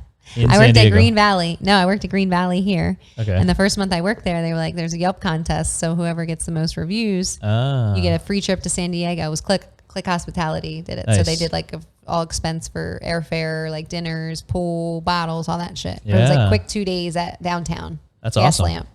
And I ended up going to this reggae festival on Mission Beach, Nice. Baker Palooza. Have you ever heard of it? I have not. I've been out of San Diego for a long time. Okay. Yeah. So it was like one of my boys, I brought my boy with me Yeah. that worked with me at Dre's, and then his friend was out there on Mission Beach. So we went to like a reggae concert. That's when I learned that Yeah. people don't get in the ocean in California. you can. I was like, what the fuck? Like, they're like, it's cold. I'm like, what do you mean? Like, why are we on the beach? Yeah. You look at it. It's beautiful. Yeah. It's pretty. And it kind of reminded me of like Laguna Beach, though. It was a little too bougie for me in Mission Beach. Yeah. Yeah, and then so downtown San Diego, we ended up partying all day. We were looking for the one strip club around there, but we woke up too late, so we went like to somewhere and they closed at 1:30. Pacers. Went to like some bar next to a Okay. pizza spot, and they closed at 1:30. And I was like, "What the fuck are we supposed to do?" Like I didn't know Yeah. it closed that early. Yeah. The whole city shuts down. Yeah, and then almost fought a bum. It was bad. She told me she was going to spit on me because I didn't want to pay her. I didn't want to give her any money. I was like, Yeah. oh, damn, I didn't know San Diego was like this. It's aggressive. Well, it was pretty. I actually am supposed to go next weekend. Yeah. So does that mean you might not, or you are going to? I don't know. I have to find a dog sitter. This is the problem. Life is hard. It is. So back to the benefits of cannabis. Back to Oh, you're trying to get serious. back to reality. I'm curious on your guys' what you find cannabis helps you with the most. Oh, what do you use cannabis medically for? What does cannabis do for you? I Yeah. think, like I said, I think it just keeps me grounded, keeps me going with my day. It's kind of like a meditation for me. Smoke my blunt, meditate. I'm ready to kick ass. How about you, Joe? Well, when I don't smoke it, I get the craziest fucking dreams.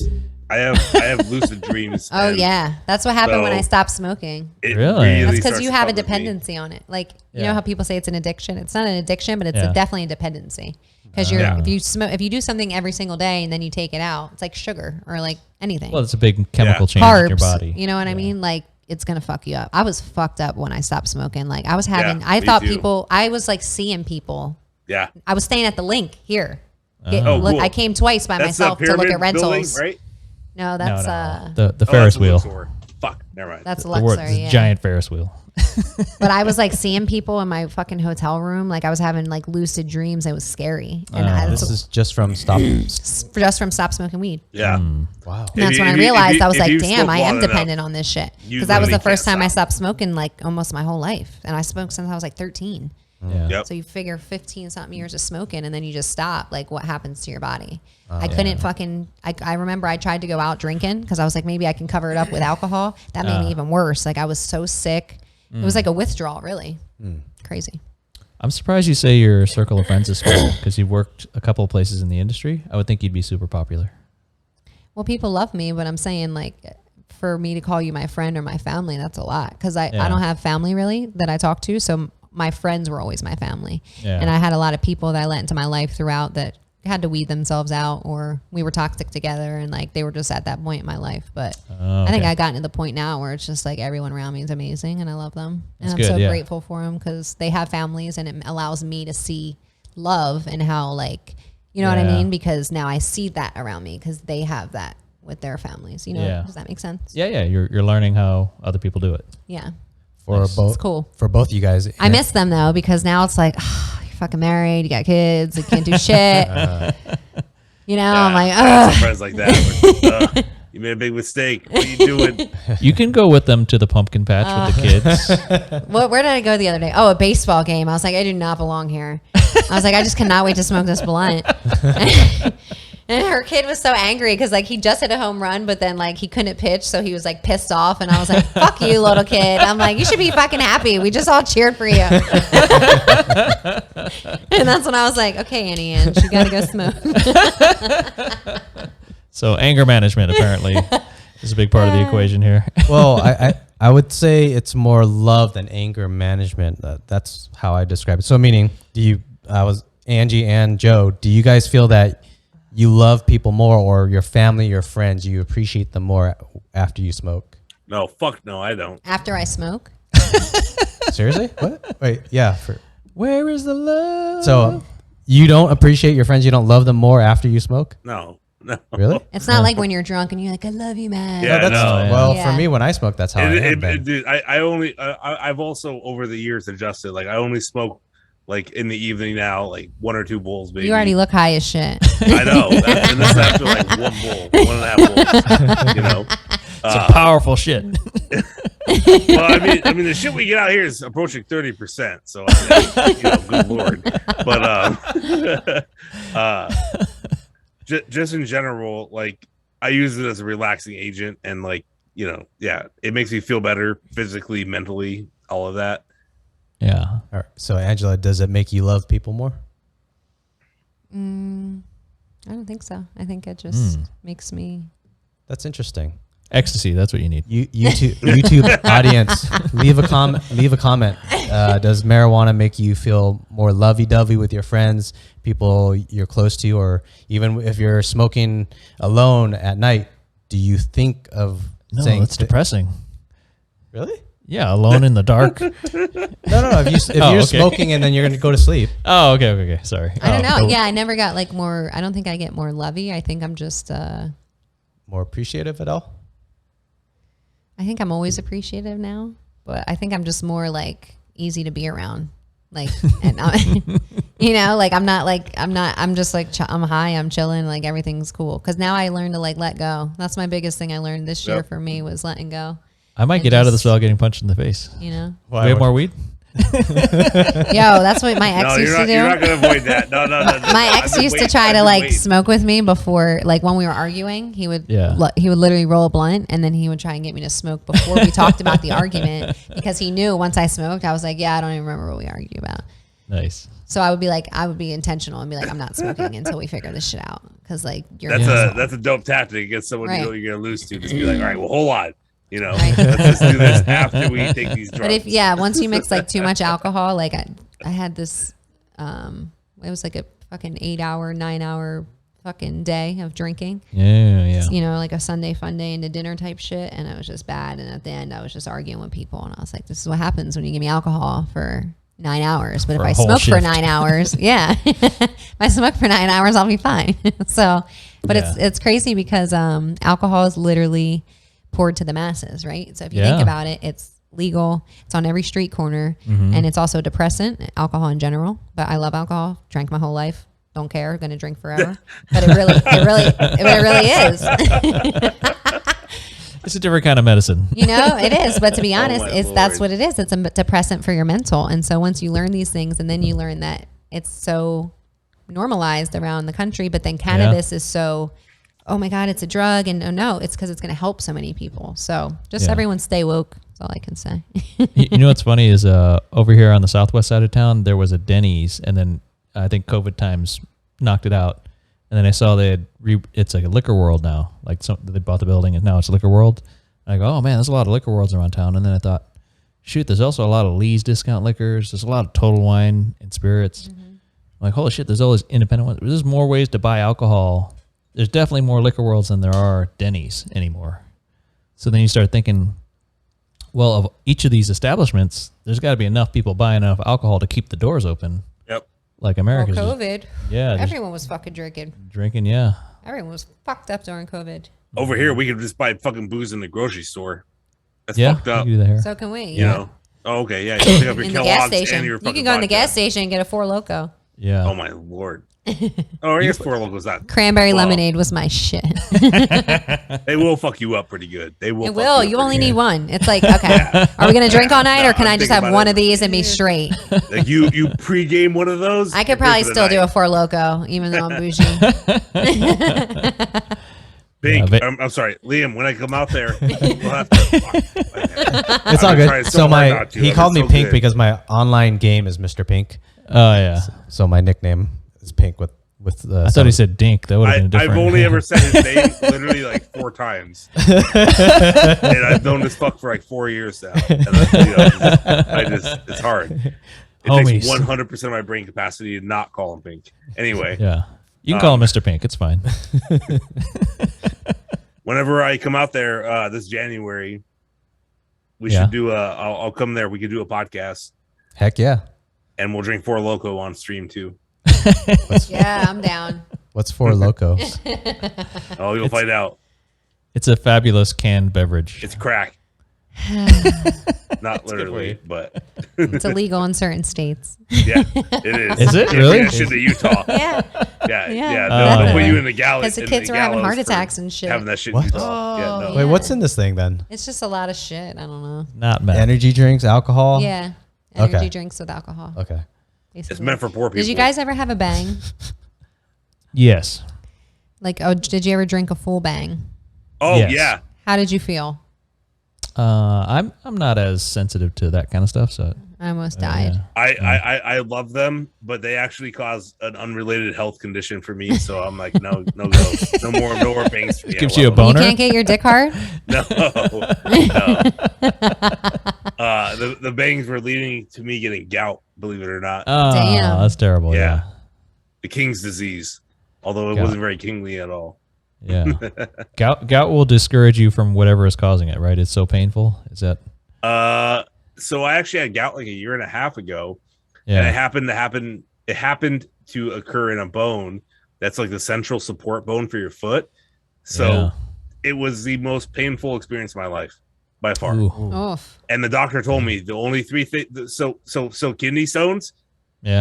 That's also gout, but manifested in a different way. It's a collection of the same bullshit, but in your kidneys. Okay. So he told me that the 3 most painful things are childbirth, kidney stones, and gout in the foot. Oh. Wow. That's what he told me. Like on a pain scale, those are like the 3 highest, and I do not disagree. I literally wanted to end my life when I first. Girls are going to say that you need to have childbirth. The pain I felt the first time I had that. No. Ooh. I would rather give birth to a child through my urethra. It was Through that my anything. I don't know.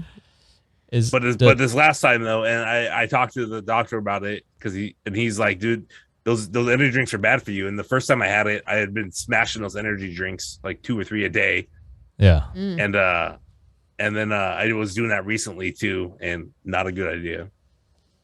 All I right. love So bangs, but my lord, they're not good for you. No, I drank the whole thing right before a shift at Dre's at the nightclub. Did your heart start racing? I couldn't even see. Like, it was like, there was like fucking white spots everywhere. And I was like trying to go on my computer and like do shit. yeah. And I had to like call my boss. I thought I was gonna have to call the EMT that's like on standby. I thought I was gonna have to go to the EMT because my heart was like, I couldn't even like talk to people. Like it was like I couldn't even see. And I'm like, I need something. So I was like, who's got some food? And my boss was like, I have these nuts. I'm like, give me the nuts. Oh, it wasn't Like, a joke? I was just like in the back and like next to the ice machine, like eating the nuts. I was like, someone has to watch my station because I'm dying right now. The nut saved you. Yeah, caffeine ain't for me no more. I used to drink a lot of Bustelo. You ever have that? I don't Espresso? have Bustelo. Oh, it's like fucking Puerto Rican crack. It's so good. Hmm. But yeah, no. Okay. So I related. take a natural fat burner. Also, hit me up for that. What's your fat burner? It's from Dr. Sabi. Can we buy it through your Dietary website? Resolutions. No, you can go to dietaryresolutions.com. But you don't have a referral code? No, we should get an affiliate link through your website, right? Yeah. Soon. Yeah. We just right. launched. All right. Nice. Fair enough. So does weed help with anxiety? Because I hear a lot of people in today's world have anxiety, right? For me, it does. Yeah. I don't really have anxiety. I never dealt with anxiety or depression, thankfully. I always thought too it was busy struggling. I thought it was bullshit, to be honest, until I grew up and like realized it wasn't bullshit. But that's what I was taught. Like, oh, you don't have feelings about it. Just keep it moving. You know what I mean? Like you can't, because you got to get through it. But for me, yeah, it doesn't. I only had anxiety like when I had people pass close to me. That was the first time I felt anxiety. Yeah. Getting through the funeral or whatever it is, things like that. But I would think that'd be a different, it should be a different emotion, right? It should be about loss and it really. But that's the only time I ever felt anxious. Like, Yeah. I guess like how you feel like the tightness in your chest. Yeah. It's anxiety, right? Yeah. Yeah. That's the only time I really ever feel it. Mm. So that's why I'm grateful to be like, I kind of just go with things. Yeah. I think there is a value to pushing through things. Like if you have a tough time or you have a difficult situation, then to kind of, to find the strength, to find the, you know, instead of falling apart and saying, oh, you know, I can't handle this. There is something valuable about being able to handle whatever comes at you. Well, you gotta be strong for other people, right? Yeah. I mean, that's how I was just kind of always was. I was kind of the caretaker. Mm. Yeah. So. Okay, back to Bang. Bang. Bang. Well, how did you get to the point of drinking? You said a case, was that a 6-pack? No, I drank one whole can, just the can. So did you know that? I didn't know it was 3 cups of coffee in one can. I wasn't aware. I just because I used to drink a lot of. Yeah, I did like Red Bull. I used to love Red Bull sugar free. So I worked in the clubs my whole life. So I was like always switching drinks. So I went from like Monster to Red Bull back to like Rockstar or whatever. And then Bang came out. I was like, okay. So I just drank the whole thing because I'm like, yeah, I've done this forever. Nothing new. And that shit fucking, I was like, nope. That shit was like edible. Like, bitch. Out. Nice. Joe, you were drinking 2 a day? You said? He said 2 to 3. At 2 to 3 Energy at one drinks. point. Oh. How? Well, I guess. Fucked up my kidneys. Whoa. So were you able to sleep at night? No, I was playing PUBG for like 36 hours straight. Is that when me and you were playing PUBG online? No, this was relatively recently. So like 2 years ago ish. No, not quite then, but it did not go well. My sleep was fucked up. I had really like, even when I slept, I woke up like the dreams were almost too intense, you know? Yeah. Damn. Like it kept me awake. Like even though I was sleeping and I was dreaming, my dreams were at a high emotional level. So it was still like stressing me out while I slept, which is not a good way to wake up. Getting the rest. Yeah. Yeah, exactly. Yeah. Cause you wake up and you're just like all frazzled, you know? Honestly, I haven't dreamt for years until now. Cause I've been doing those Reiki sessions and shit. So they've been, opening chakras and all this shit. But before, like I was just knocked out like for 8 hours normal. And like, I used to work 2-3 jobs always. So now that I can like work one and have time to rest, like I get my 8 hours, no problem. I can fall asleep and I don't need an indica. I'm just like ready to go to bed. Yeah. I never really had dreams. And now I like started having some like weird ass dreams. Yeah. And I've been trying to keep a dream book, but then I don't like, I That's good. forget it in the first like 5 seconds, They say like, I literally didn't have it next to my pillow kind of shit. Yes. Because once you get up, as soon as you get up, you look at your phone, check whatever, get up, whatever, go to the bathroom. And then it's like, it's gone. So how do you know they're weird? Because I just remember them being like, I remember when I wake up and I'm like, damn, that was some like murder. Yeah, you shit. feel it. You feel it. Yeah, like, that was some dark shit. Yeah. Like, you remember your reaction to it, not necessarily the dream itself, if that makes sense. I would like to keep them if they were happy dreams, right? You don't want to keep your... Well, you want to write them down to like see what's going on, if you're going through a change. Yeah. And you can also train yourself to have lucid dreams. Yeah. Like People that I have hear like, that. sleep paralysis, like I don't want none of that. Like, Well, I don't think you get a choice on sleep paralysis, right? That's what I'm saying. Like, Yeah. people want to try and have lucid dreams, but there's people that have lucid dreams that can't wake up out of them. Fuck that. No. I'd rather not have any. I'm down with it, dude. Because once in a while, you get a lucid dream where you are in 1 full out of 10. control and there's nothing scary happening and you can just fly He's around. taking the chance. You could do some Christopher I'm Nolan living the bullshit dream. about walls. It's absolutely incredible when you can have full control over the reality in the dream. Yeah. I don't remember most of my dreams, but I did hear something recently, like if you ever read a sign or a book or something in a dream, like something that's written, Yeah. If you look away and look back to it, it'll never be the same sign or whatever. Say it again. Like say you see a road sign in your dream. Okay. If you look away and look back again, if you try to look at it again, it'll be something different. Right. Yeah. It'll never be the same. Yep. Because your dreams are so wacky. Right. Different neurons will be firing once you That look back makes at it, sense. and yeah, it's literally random. Your brain's just pulling bullshit out of nowhere. Yeah, I think dreaming is a lot of just. Human brain is crazy, guys. It is. Yeah. It's nuts. I love it. That's why I like lucid dreams. They're fun. I mean, like I said, once you become like self-sustaining in the dream and you realize it's a dream, you can literally do whatever you want. I never had that. Yeah. Watch Limitless, guys. Yeah. Like It's like that combined with the Matrix. Like you just literally be like, whatever. Like.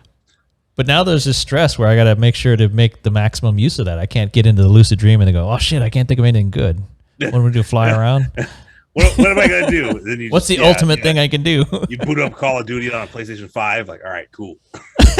That's the ultimate. I can't even get this in real life. This is great. For that movie Limitless, should I watch it high or should I watch it sober? Both. You should watch it with a good glass of whiskey. Definitely watch it high. Each time. So start sober, then whiskey, then high. Yeah. Evaluate it 3 different times. All right. Then acid. Well, nobody said that yet, except for you. So I'll tell you this: whenever the first time I ever did acid, I don't think I've ever laughed that much in my life. Like my mouth hurt for 3 days afterwards from smiling so much. Like everything I looked at, it could literally have been a doorknob to a bathroom. And it was the best and brightest and funniest thing I've ever seen in my life. It was definitely I felt like it was an experience of like, wow, this world's really beautiful. That's how I felt. I could not do that on the regular. That was too much for me. Too much beauty. It was really beautiful though. The diamonds in the sky were just like, it was crazy. Yeah. The things that we don't see. Yeah. And then you go back to the world and you're like, oh shit. I can see why people do these things. Yeah. And I couldn't go to sleep for like a day or two after that too. Like I wound up, I took it at like 8 o'clock at night and I was still awake at 10 a.m. the next morning when I had to go to work. I went to work and then I was still awake afterwards. And I did something similar where I was looking at the sky in Michigan and I was just like, it's beautiful. The world is amazing. I love my life. phone was FaceTiming people. Like my phone was literally glitching, like, and it started FaceTiming my whole contact list at 7 a.m. What? Oh. While I was tweaking. Okay. So I was like, oh my God, my energy is like connecting to the phone. And like, so I was having it. I was like, I don't know what's going on. People were calling me back and I'm like, and I couldn't answer. Like the phone was fucked up. So people are like literally just calling me back after I'm calling them at 7 a.m. And they're like, they know I'm not going to call them out the blue. So they're like, you all right? And I'm like, yeah, she's in trouble. I'm like, I'm in the hole. I'm in the rabbit hole. I'm trying to get to work. I went in the most hippiest outfit ever to work too. It was like these boho pants and like this giant like hemp fucking jacket. Very nice. I'm like, no one knows. I'm fine. Yeah, isn't that the danger then? If it's if the escape becomes too attractive, then you just want to escape all the time and not live real life. I don't know. I know the balance. Yeah. something it seems like both. Yeah. Okay. I was gonna say it seems like both you guys agree on that you need the balance, so you have to stop. That's I guess it just seems super interesting that you could go to a heightened sense and still want to pull back. I just know the balance. I don't know. I just for me it's like I know that it's not feasible to live like that 24/7. I can't be high all the time, just running around seeing fucking the walls move and shit.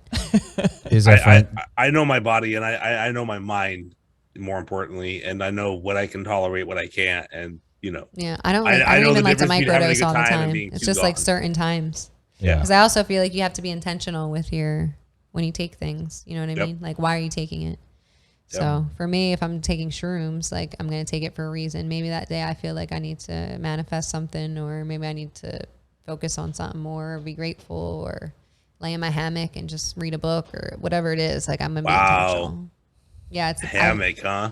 $100 on Amazon. Best investment ever. You just blew Joe's mind. Under the palm trees. Joe, we just laying under the palm trees in the sun in Vegas. Living life. telling you. Why can't you have a hammock, Joe? Is that not allowed That's in what I'm Portland? saying. Don't rob yourself. You too can have a hammock, Joe. Maybe one day, all right. whenever I'm Joe, I'm like 1 inch I'll off the be like ground, you. but I'm telling you, it's a great hammock. Like you feel like you're all the way up. Okay. Wait, the height of the hammock matters? Because when you get the flat droops. ones, but I got the island ones that you could just kind of like curl up in, so it Nice. goes lower. Oh, So, like, yeah, those are awesome. Yeah. Oh, So I'm just like right above the ground, All but right. I feel like I'm high. So now Joe has to choose new gaming chair or a hammock. Yeah, fuck, for real, dude. The place I'm moving to has room for a hammock, so maybe. Be intentional with your psychedelics, guys. Like I couldn't just sit there to like trip and watch Willy Wonka and eat gummy worms again. Like that, I wouldn't want to do that. You know what I mean? Like when I did acid, that's what I did. So I was I wouldn't want to do that. You gotta I take would want- psychedelics and watch Dread. Wait, Judge Dredd? Did you ever go to Area 15 out here? I have, yeah. Yeah, everyone says go there. Area on 15? psychedelics. It's like some trippy ass shit. I don't even think I want to go on. It's Anything an adult except fun weed. house, amusement park kind of thing. I'm gonna go next week for there's the Wait. Cannabis convention. Oh, Yeah, but you want to be tripping when you go in, right? MJ. No, I'm just gonna be This- high. Yeah. this I don't like seems, to- I'm not this gonna seems go like on a fake sh- thing. Like, so it's real in Vegas. It is, yeah. It's on a military base. No, 15. So it's No, just it's not the shit in the middle that has aliens. yeah. In the middle of the desert. No. It's just like a fun house that has like all these like lasers and shit, and it looks like something trippy as fuck, like off psychedelics. Yeah. But if Yeah, you went in yeah, there, yeah. you would be tripping balls. Yeah, everything There's is all a different visual. rooms. Yeah. Don't show up to Area 51 tripping balls. That's not good. Oh, that's what you're thinking of. 51. Yeah. We're talking about 15. The guards at the gate will have words with you if you show up. My girl said she went out in the desert and she was trying to go to Area 51. 51, yeah. And then there was like a car following her and shit once she got to a certain point. Yeah, it's serious. Yeah. Yeah. Yeah, it's a real military base. The Yeah, hills have No eyes. joke, yeah. it's not a joke. Yeah, they're gonna be like, even if they know you're just beaming, they're still gonna have to patrol Yeah. you and make sure you're not doing anything too crazy. Yeah. So. Can't let everybody run in. Has anyone No. seen anything crazy in the desert out here? Any alien Crazy in the encounters? Yeah. Was that a moose we almost hit at 60 miles an hour? Yeah, I think it was a cow. A cow, Wait, yeah. are you serious? We were driving from here to Lake Tahoe. It wasn't Lake Tahoe. Oh. Mammoth? Mammoth. I couldn't think Yeah. of where a fucking cow would be around Vegas. That's why I was confused. Oh. So on the way from Vegas to Mammoth, whatever Gotcha. small town, they had cows roaming, and we were probably 8 inches away from that cow, Almost going nailed at it, 80 miles per hour, Yeah. and just blew right by that cow. If we were just if he was 8 inches over, we'd be toast. Yeah. Yeah, the cow could easily kill you. Yeah. I mean, it Not wouldn't even- work not out even well an for the issue. cow 8 either. miles an yeah. hour, it's almost guaranteed, really. Yeah. If the cow hits you, you're dead. Well, so Vegas has a nice freeway to get to Southern California. There's not a real easy way to go north or to Northern California from here. It's all kind of small two-lane highways. Good. So we were in the middle of the night on a 2-lane windy road. I fucking hate driving. I drove across the country and I'm just like Over it. over it. So would you get a self-driving car if it was available? No. It would 100% drive slower I than would. me. Yeah, but you could do whatever you want. The car would take care of it. It'd be safer. I just don't get why people out here just can't drive. It's crazy. I Dude. think it's because there's so Dude. many. It doesn't make any sense. Like, they don't understand. If it's too hot outside, they can't drive. If it rains, they can't drive. Yeah, it can never rain here. Wait, who Well, says it it's too gets hot more outside? extreme the more west you go, but like in Vegas, I had the same thing. They were better than out here, but they were still worse than when I lived in Michigan. The only thing is, it's like we're not up each other's ass. Like in Jersey, we're all going like 90 on you. But here, I Yeah. can like weave in and out of people, but there'll be traffic for no reason. Like there's literally Yeah. traffic every day No. on the 215. There's nothing happening. There's not Nothing. even a cop. There's Nothing. nothing. No, It's just like no once they get accident, over no like a certain stalled point, car. they're like, yeah, we're just going to go 60. I'm like, It's all right. baffling, isn't it? Too many It's people. baffling. I literally had to calm myself because I wanted to have eggs in my car so I could start throwing eggs at people. Because I was having that many fucking bad traffic issues. Like That's this the one most guy threw East his Coast- coffee that's the most cup at East me. Coast thing I've ever heard in my life. Yeah, this guy threw his coffee cup at me, and I was like, oh no. Oh. Like, I'm going to shoot you or I'm going to throw an egg at you. Like, let's pick one. Yeah. Do you have guns in your car? I just carry it in my purse. Okay. So How yes. many people have you shot in road rage incidents? 0. Are you sure? Yeah. Just protection. Nevada, People are crazy now. 2020 is like, people were fucking nutty. And I'm like, look, you ain't coming up in my fucking house. Yeah. Nope. Nevada's a 2020 super. was a crazy year. Oh, sorry. You had? No, I was just saying Nevada's a super gun-friendly state. Is We it? love guns. Yeah. Yeah, you just go in and buy a gun. We're like if you have top no record. top 4. In Jersey, you would literally have to wait like, even people that know people in the law enforcement, they still wait like 8 months, a year to get their license. Get a permit. Yeah. It's crazy. Out here, I just walked in, got fucking whatever. Yeah. I trust you with a gun.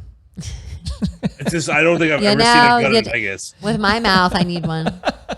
Is there a issue if you have a gun, a registered gun, and then that you smoke marijuana, as in marijuana is a Schedule 1? No, you just can't have a medical card with a gun registration. So I don't have a medical card. Okay. Yeah, and it's rec out here, so you don't need one. I had one podcast guest that was, well, he wants it deleted, but he owns a gun. Well, now you're saying it again. but we don't know. Nobody knows who it is. Okay. I'm owns a already gun searching through your YouTube history. He Oh, went through okay. it. He's like, I'm on my 5th edit. Take this out. So that was the biggest reason why he didn't want that podcast aired, because he smokes and he owns guns for hunting. Okay. So we actually deleted the entire podcast, or it's not published. Damn. So did he like tell you before he wasted your time? Yeah, he told me. No, he told me after.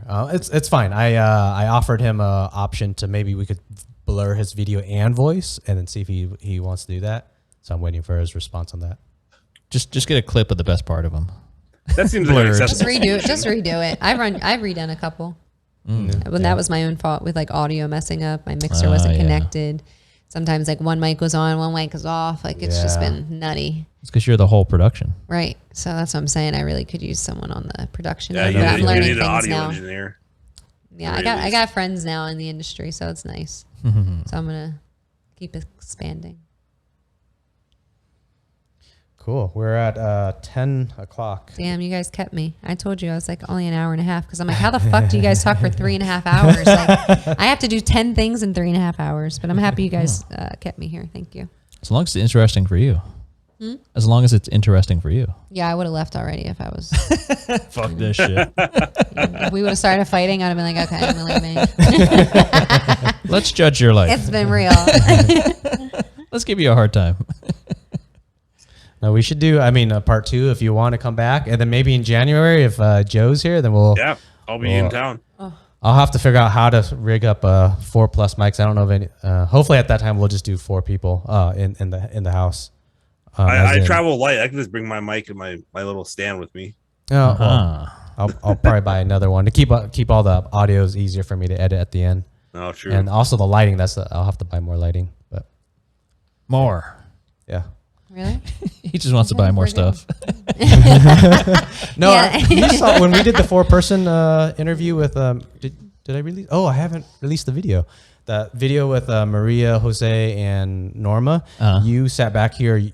You were really dark. I'm shady sometimes. Yeah, you were shady. I had to cut the video up and color you up and whatnot. I started learning some new techniques to lighten up the video. Oh, But you can leave me shady. It's fine.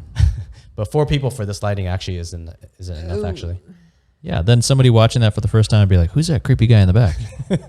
Just hanging Keeps on out, asking the shady questions too. hanging out in the shadows. Can I ask you about this shirt? Or Yes. What's going on? This is an anti-cancer shirt. So fuck, is it like, is It's that a pun, yeah, for fuck cancer. Is that how it's spelled in?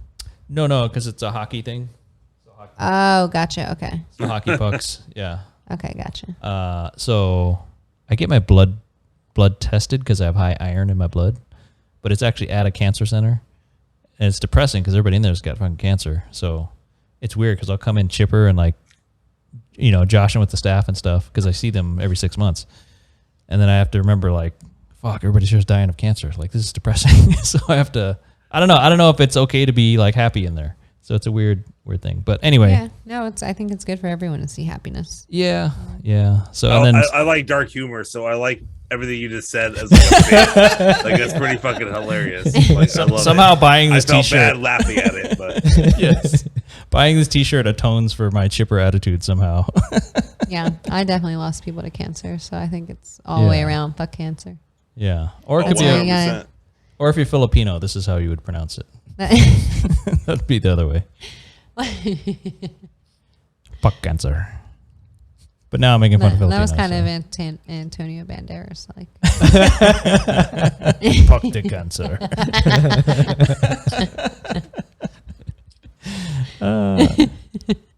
He hasn't done anything lately, has he? Ooh, He retired? Antonio? Yeah. No. He's pretty. Zorro, was that his last? No, he's No, been in no, some he's done stuff a lot. since then. But The Desperado movie, right? Oh. Salma Hayek. I love maybe. her. I don't even Dust remember to her Dawn. ass Dust- Wild Dust to Wild Dawn? West, so. No, that's Oh, really that's a good old. movie too. That's yeah. He's going back in time.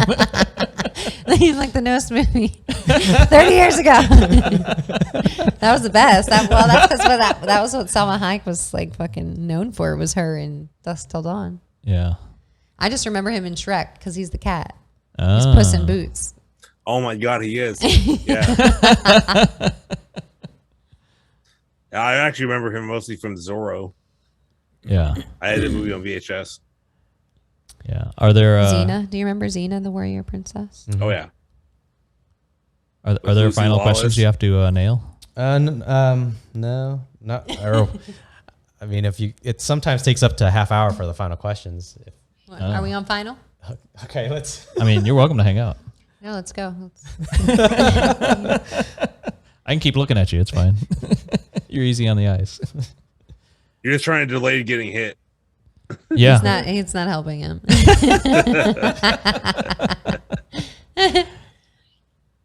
Yeah, I think one of them is what do you think about cryptocurrency? So you already covered that I one. did that one. Yeah.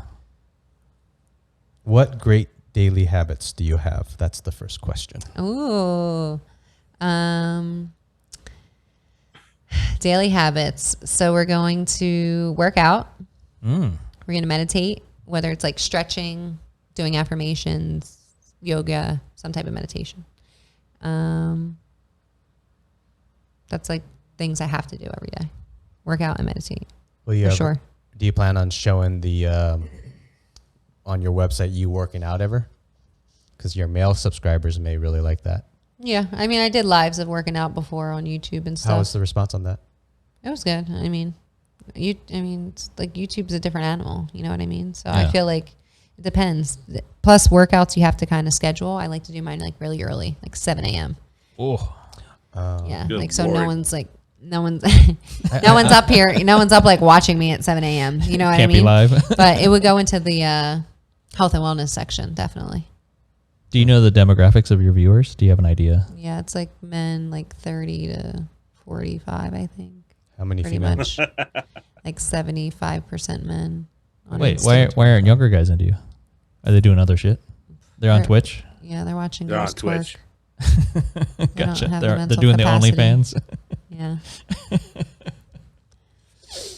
Nice. What was the question? Great daily habits. Oh yeah, that was it. Meditate, work out. Yep. She's cooking now too. Yeah.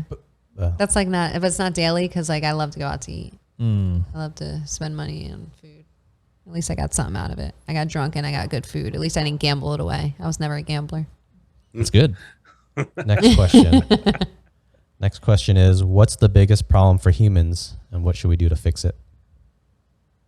Fucking terrible drivers. That is a big question. What's the biggest problem for humans today? What should we do to fix it? I think the biggest problem is people not thinking for themselves and like kind of going with what other people tell you. Either Yeah, like yeah, I agree with that. How other, No, I agree. He's about to get punched. I mean, I just feel like everyone trusts the media, everyone trusts government, everyone trusts like what's going on. But I think you really have to be like conscious of everything. And I think the more people like stand up for themselves and like kind of talk about these issues and do things, then, you know, the more people come together. Because right now everyone's really divided and it's just getting worse. Yeah, And it's it kind is. of intentional for people to be divided. So I think the way you change that is by talking to each other. But in order to do so, you have to be some type of open-minded, right? Mm-hmm. I can't just completely cut you off because we don't believe in the same thing. How would you systematically fix that with the government? Like, would you? You can't. That's the thing. That's why I'm saying it comes with the people, because everything's already in where it's supposed to be, right? We don't have any control over what's going to happen. That's why I don't vote. I think Me either. You know, like for me, I know that you can change your local officials now that I've learned a little more about politics, but you can't change the bigger picture. Like everything's planned and everything's going to where it's supposed to be. The system is rigged. Yeah, I think everything's just fucked. So I feel like honestly we're all fucked, but you can make the best of it and you can talk to your peers and you can kind of change the surroundings around you, because I think the biggest change is for people to be educated. So if you can somehow educate people on whatever is going on. Like the Cannabis Council you were talking about? Not even that, just, I mean, anything in life. If we can educate each other on our race or our culture or something, we're going to look at each other differently rather than being pinpointed against each other. Which is how we are as a country since 2020. Everyone's been divided. Yeah. And everything else is now dividing it. Now we have other things, mandates that are dividing people as well. Like it's getting crazy. So I feel like everyone needs to just live their life, fucking do what makes you happy, enjoy what we got left in our fucking Before it all goes down. You know, like just enjoy it and fucking make the best of it and go high. Be high. Love somebody. You know? Good vibes. Yeah. I don't know. So the answer to the question is I think we just have to be more vocal with each other on what we're thinking. You can either agree with it or not, but we gotta learn to like talk about it. Less division. And I think the podcast is what helps everyone. Podcasts, no matter what kind you're in, help people talk about those conversations that people don't want to hear. And that's why I love being able to do my site, because it's uncensored. I'm not getting limited on my monetization because I'm talking about something that you don't want to hear. It's my fucking site. I can talk about whatever I want. And it's just my point of view. And if you don't like it, don't subscribe. So I feel like I don't know if it's the concrete jungle, all the society rules. People are they're unable to be open, have conversations like this, have conversations on your podcast and whatnot. I feel like I see it all throughout YouTube channels. People hold back because they're not able to say something, whether it's due to their sponsors, due to they know that they have to fit a certain Wait, what am I supposed category. to be what am I not supposed to talk about on your podcast there? That's the beauty of this podcast. That's the beauty of Faded Truth also. Okay. People are able to talk their minds. I feel like we're missing that in the society so often. So many people have to hold back. Gotcha. So I really agree with what you're saying. Next question is a lot easier. Better vibes. What's your favorite food or dish? all-time favorite food is pizza. Out here, it's not. Does stromboli count? No, Isn't that a rolled up pizza? it doesn't count. Okay. I found a good place. Try Angelina's. Shy Angelinas. No, try. Try Angelinas. Yeah, Okay. try that one. It's good. Get the white pie, but other than that, there's like very few. No, it's not the same. So yeah, but pizza's definitely my favorite food. It doesn't have to be the same to be good. Yeah, it does. It could be different and good, right? No. You can't downgrade and be like, whoa, this girl's fucking uglier, but she's still got a pussy. No, but she could be a caring person that has her shit together. His face.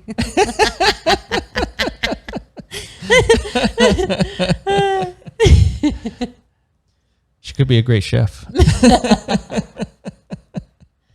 Hey. I was going to say if Joe has a favorite food. What's that? Do you have a favorite food?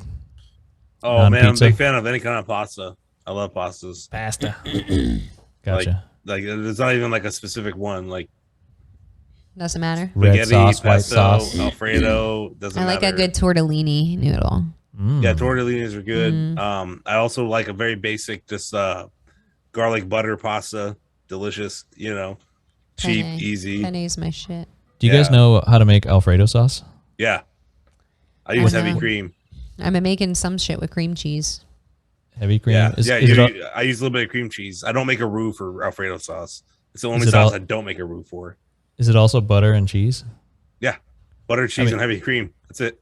Well, it's So crazy you- because those are all like dairy Yeah. products. So you start with a cow and then you separate out into all these other products to mix them back to Alfredo. Absolutely, and I eat the fuck out of it. Gotcha. Sorry, derailed the question. Sorry. All right, last question. Shout out 2 friends that should do this conversation. Who would you love to see have this talk? Well, you already got Jake coming on, right? Big Jake. You want someone crazier than me? Oh, you're wonderful. Well behaved. You haven't shot anybody? Do you want anyone? I'm just saying. I'm kind of disappointed. I thought I'd get to see you hit somebody, but here we are. Reminder. In January. Whoa, hey, whoa. New Year, same shit. I'm going to shout out Trey Day. He's an artist in Vegas. We did Mental Health Mondays together. And I play his music on my show all the time. He's a good guy. Nice. And he's definitely got a different type of mind. Definitely a good creative out here in Vegas. And then I'm also going to shout out my girl Eve. So she works for Dr. Sabi's company for dietary resolutions. And then so I did an interview with her on how basically she healed a few people that had cancer at different stages with alkaline diet and minerals. So that's kind of getting really deep into the health part of my show. And that's also getting deep into where we're at now in 2021 of like how you got to start now, take care of yourself now more than ever, right? Yeah. The time we're in. So I'm going to shout out them. Lovely. Love y'all. All right, let's cheers for the end. You got a glass or a cup or a drink, Joe? Oh, he's got a fresh beer. I saw him. Angie, this was a Hold on. huge. Oh, there we go. You're good. Thanks for coming on. Cheers. Great talk, guys. Thank A you pleasure. very much for having me. It was fun. Until next time. Until- Deuces. See ya. Cut.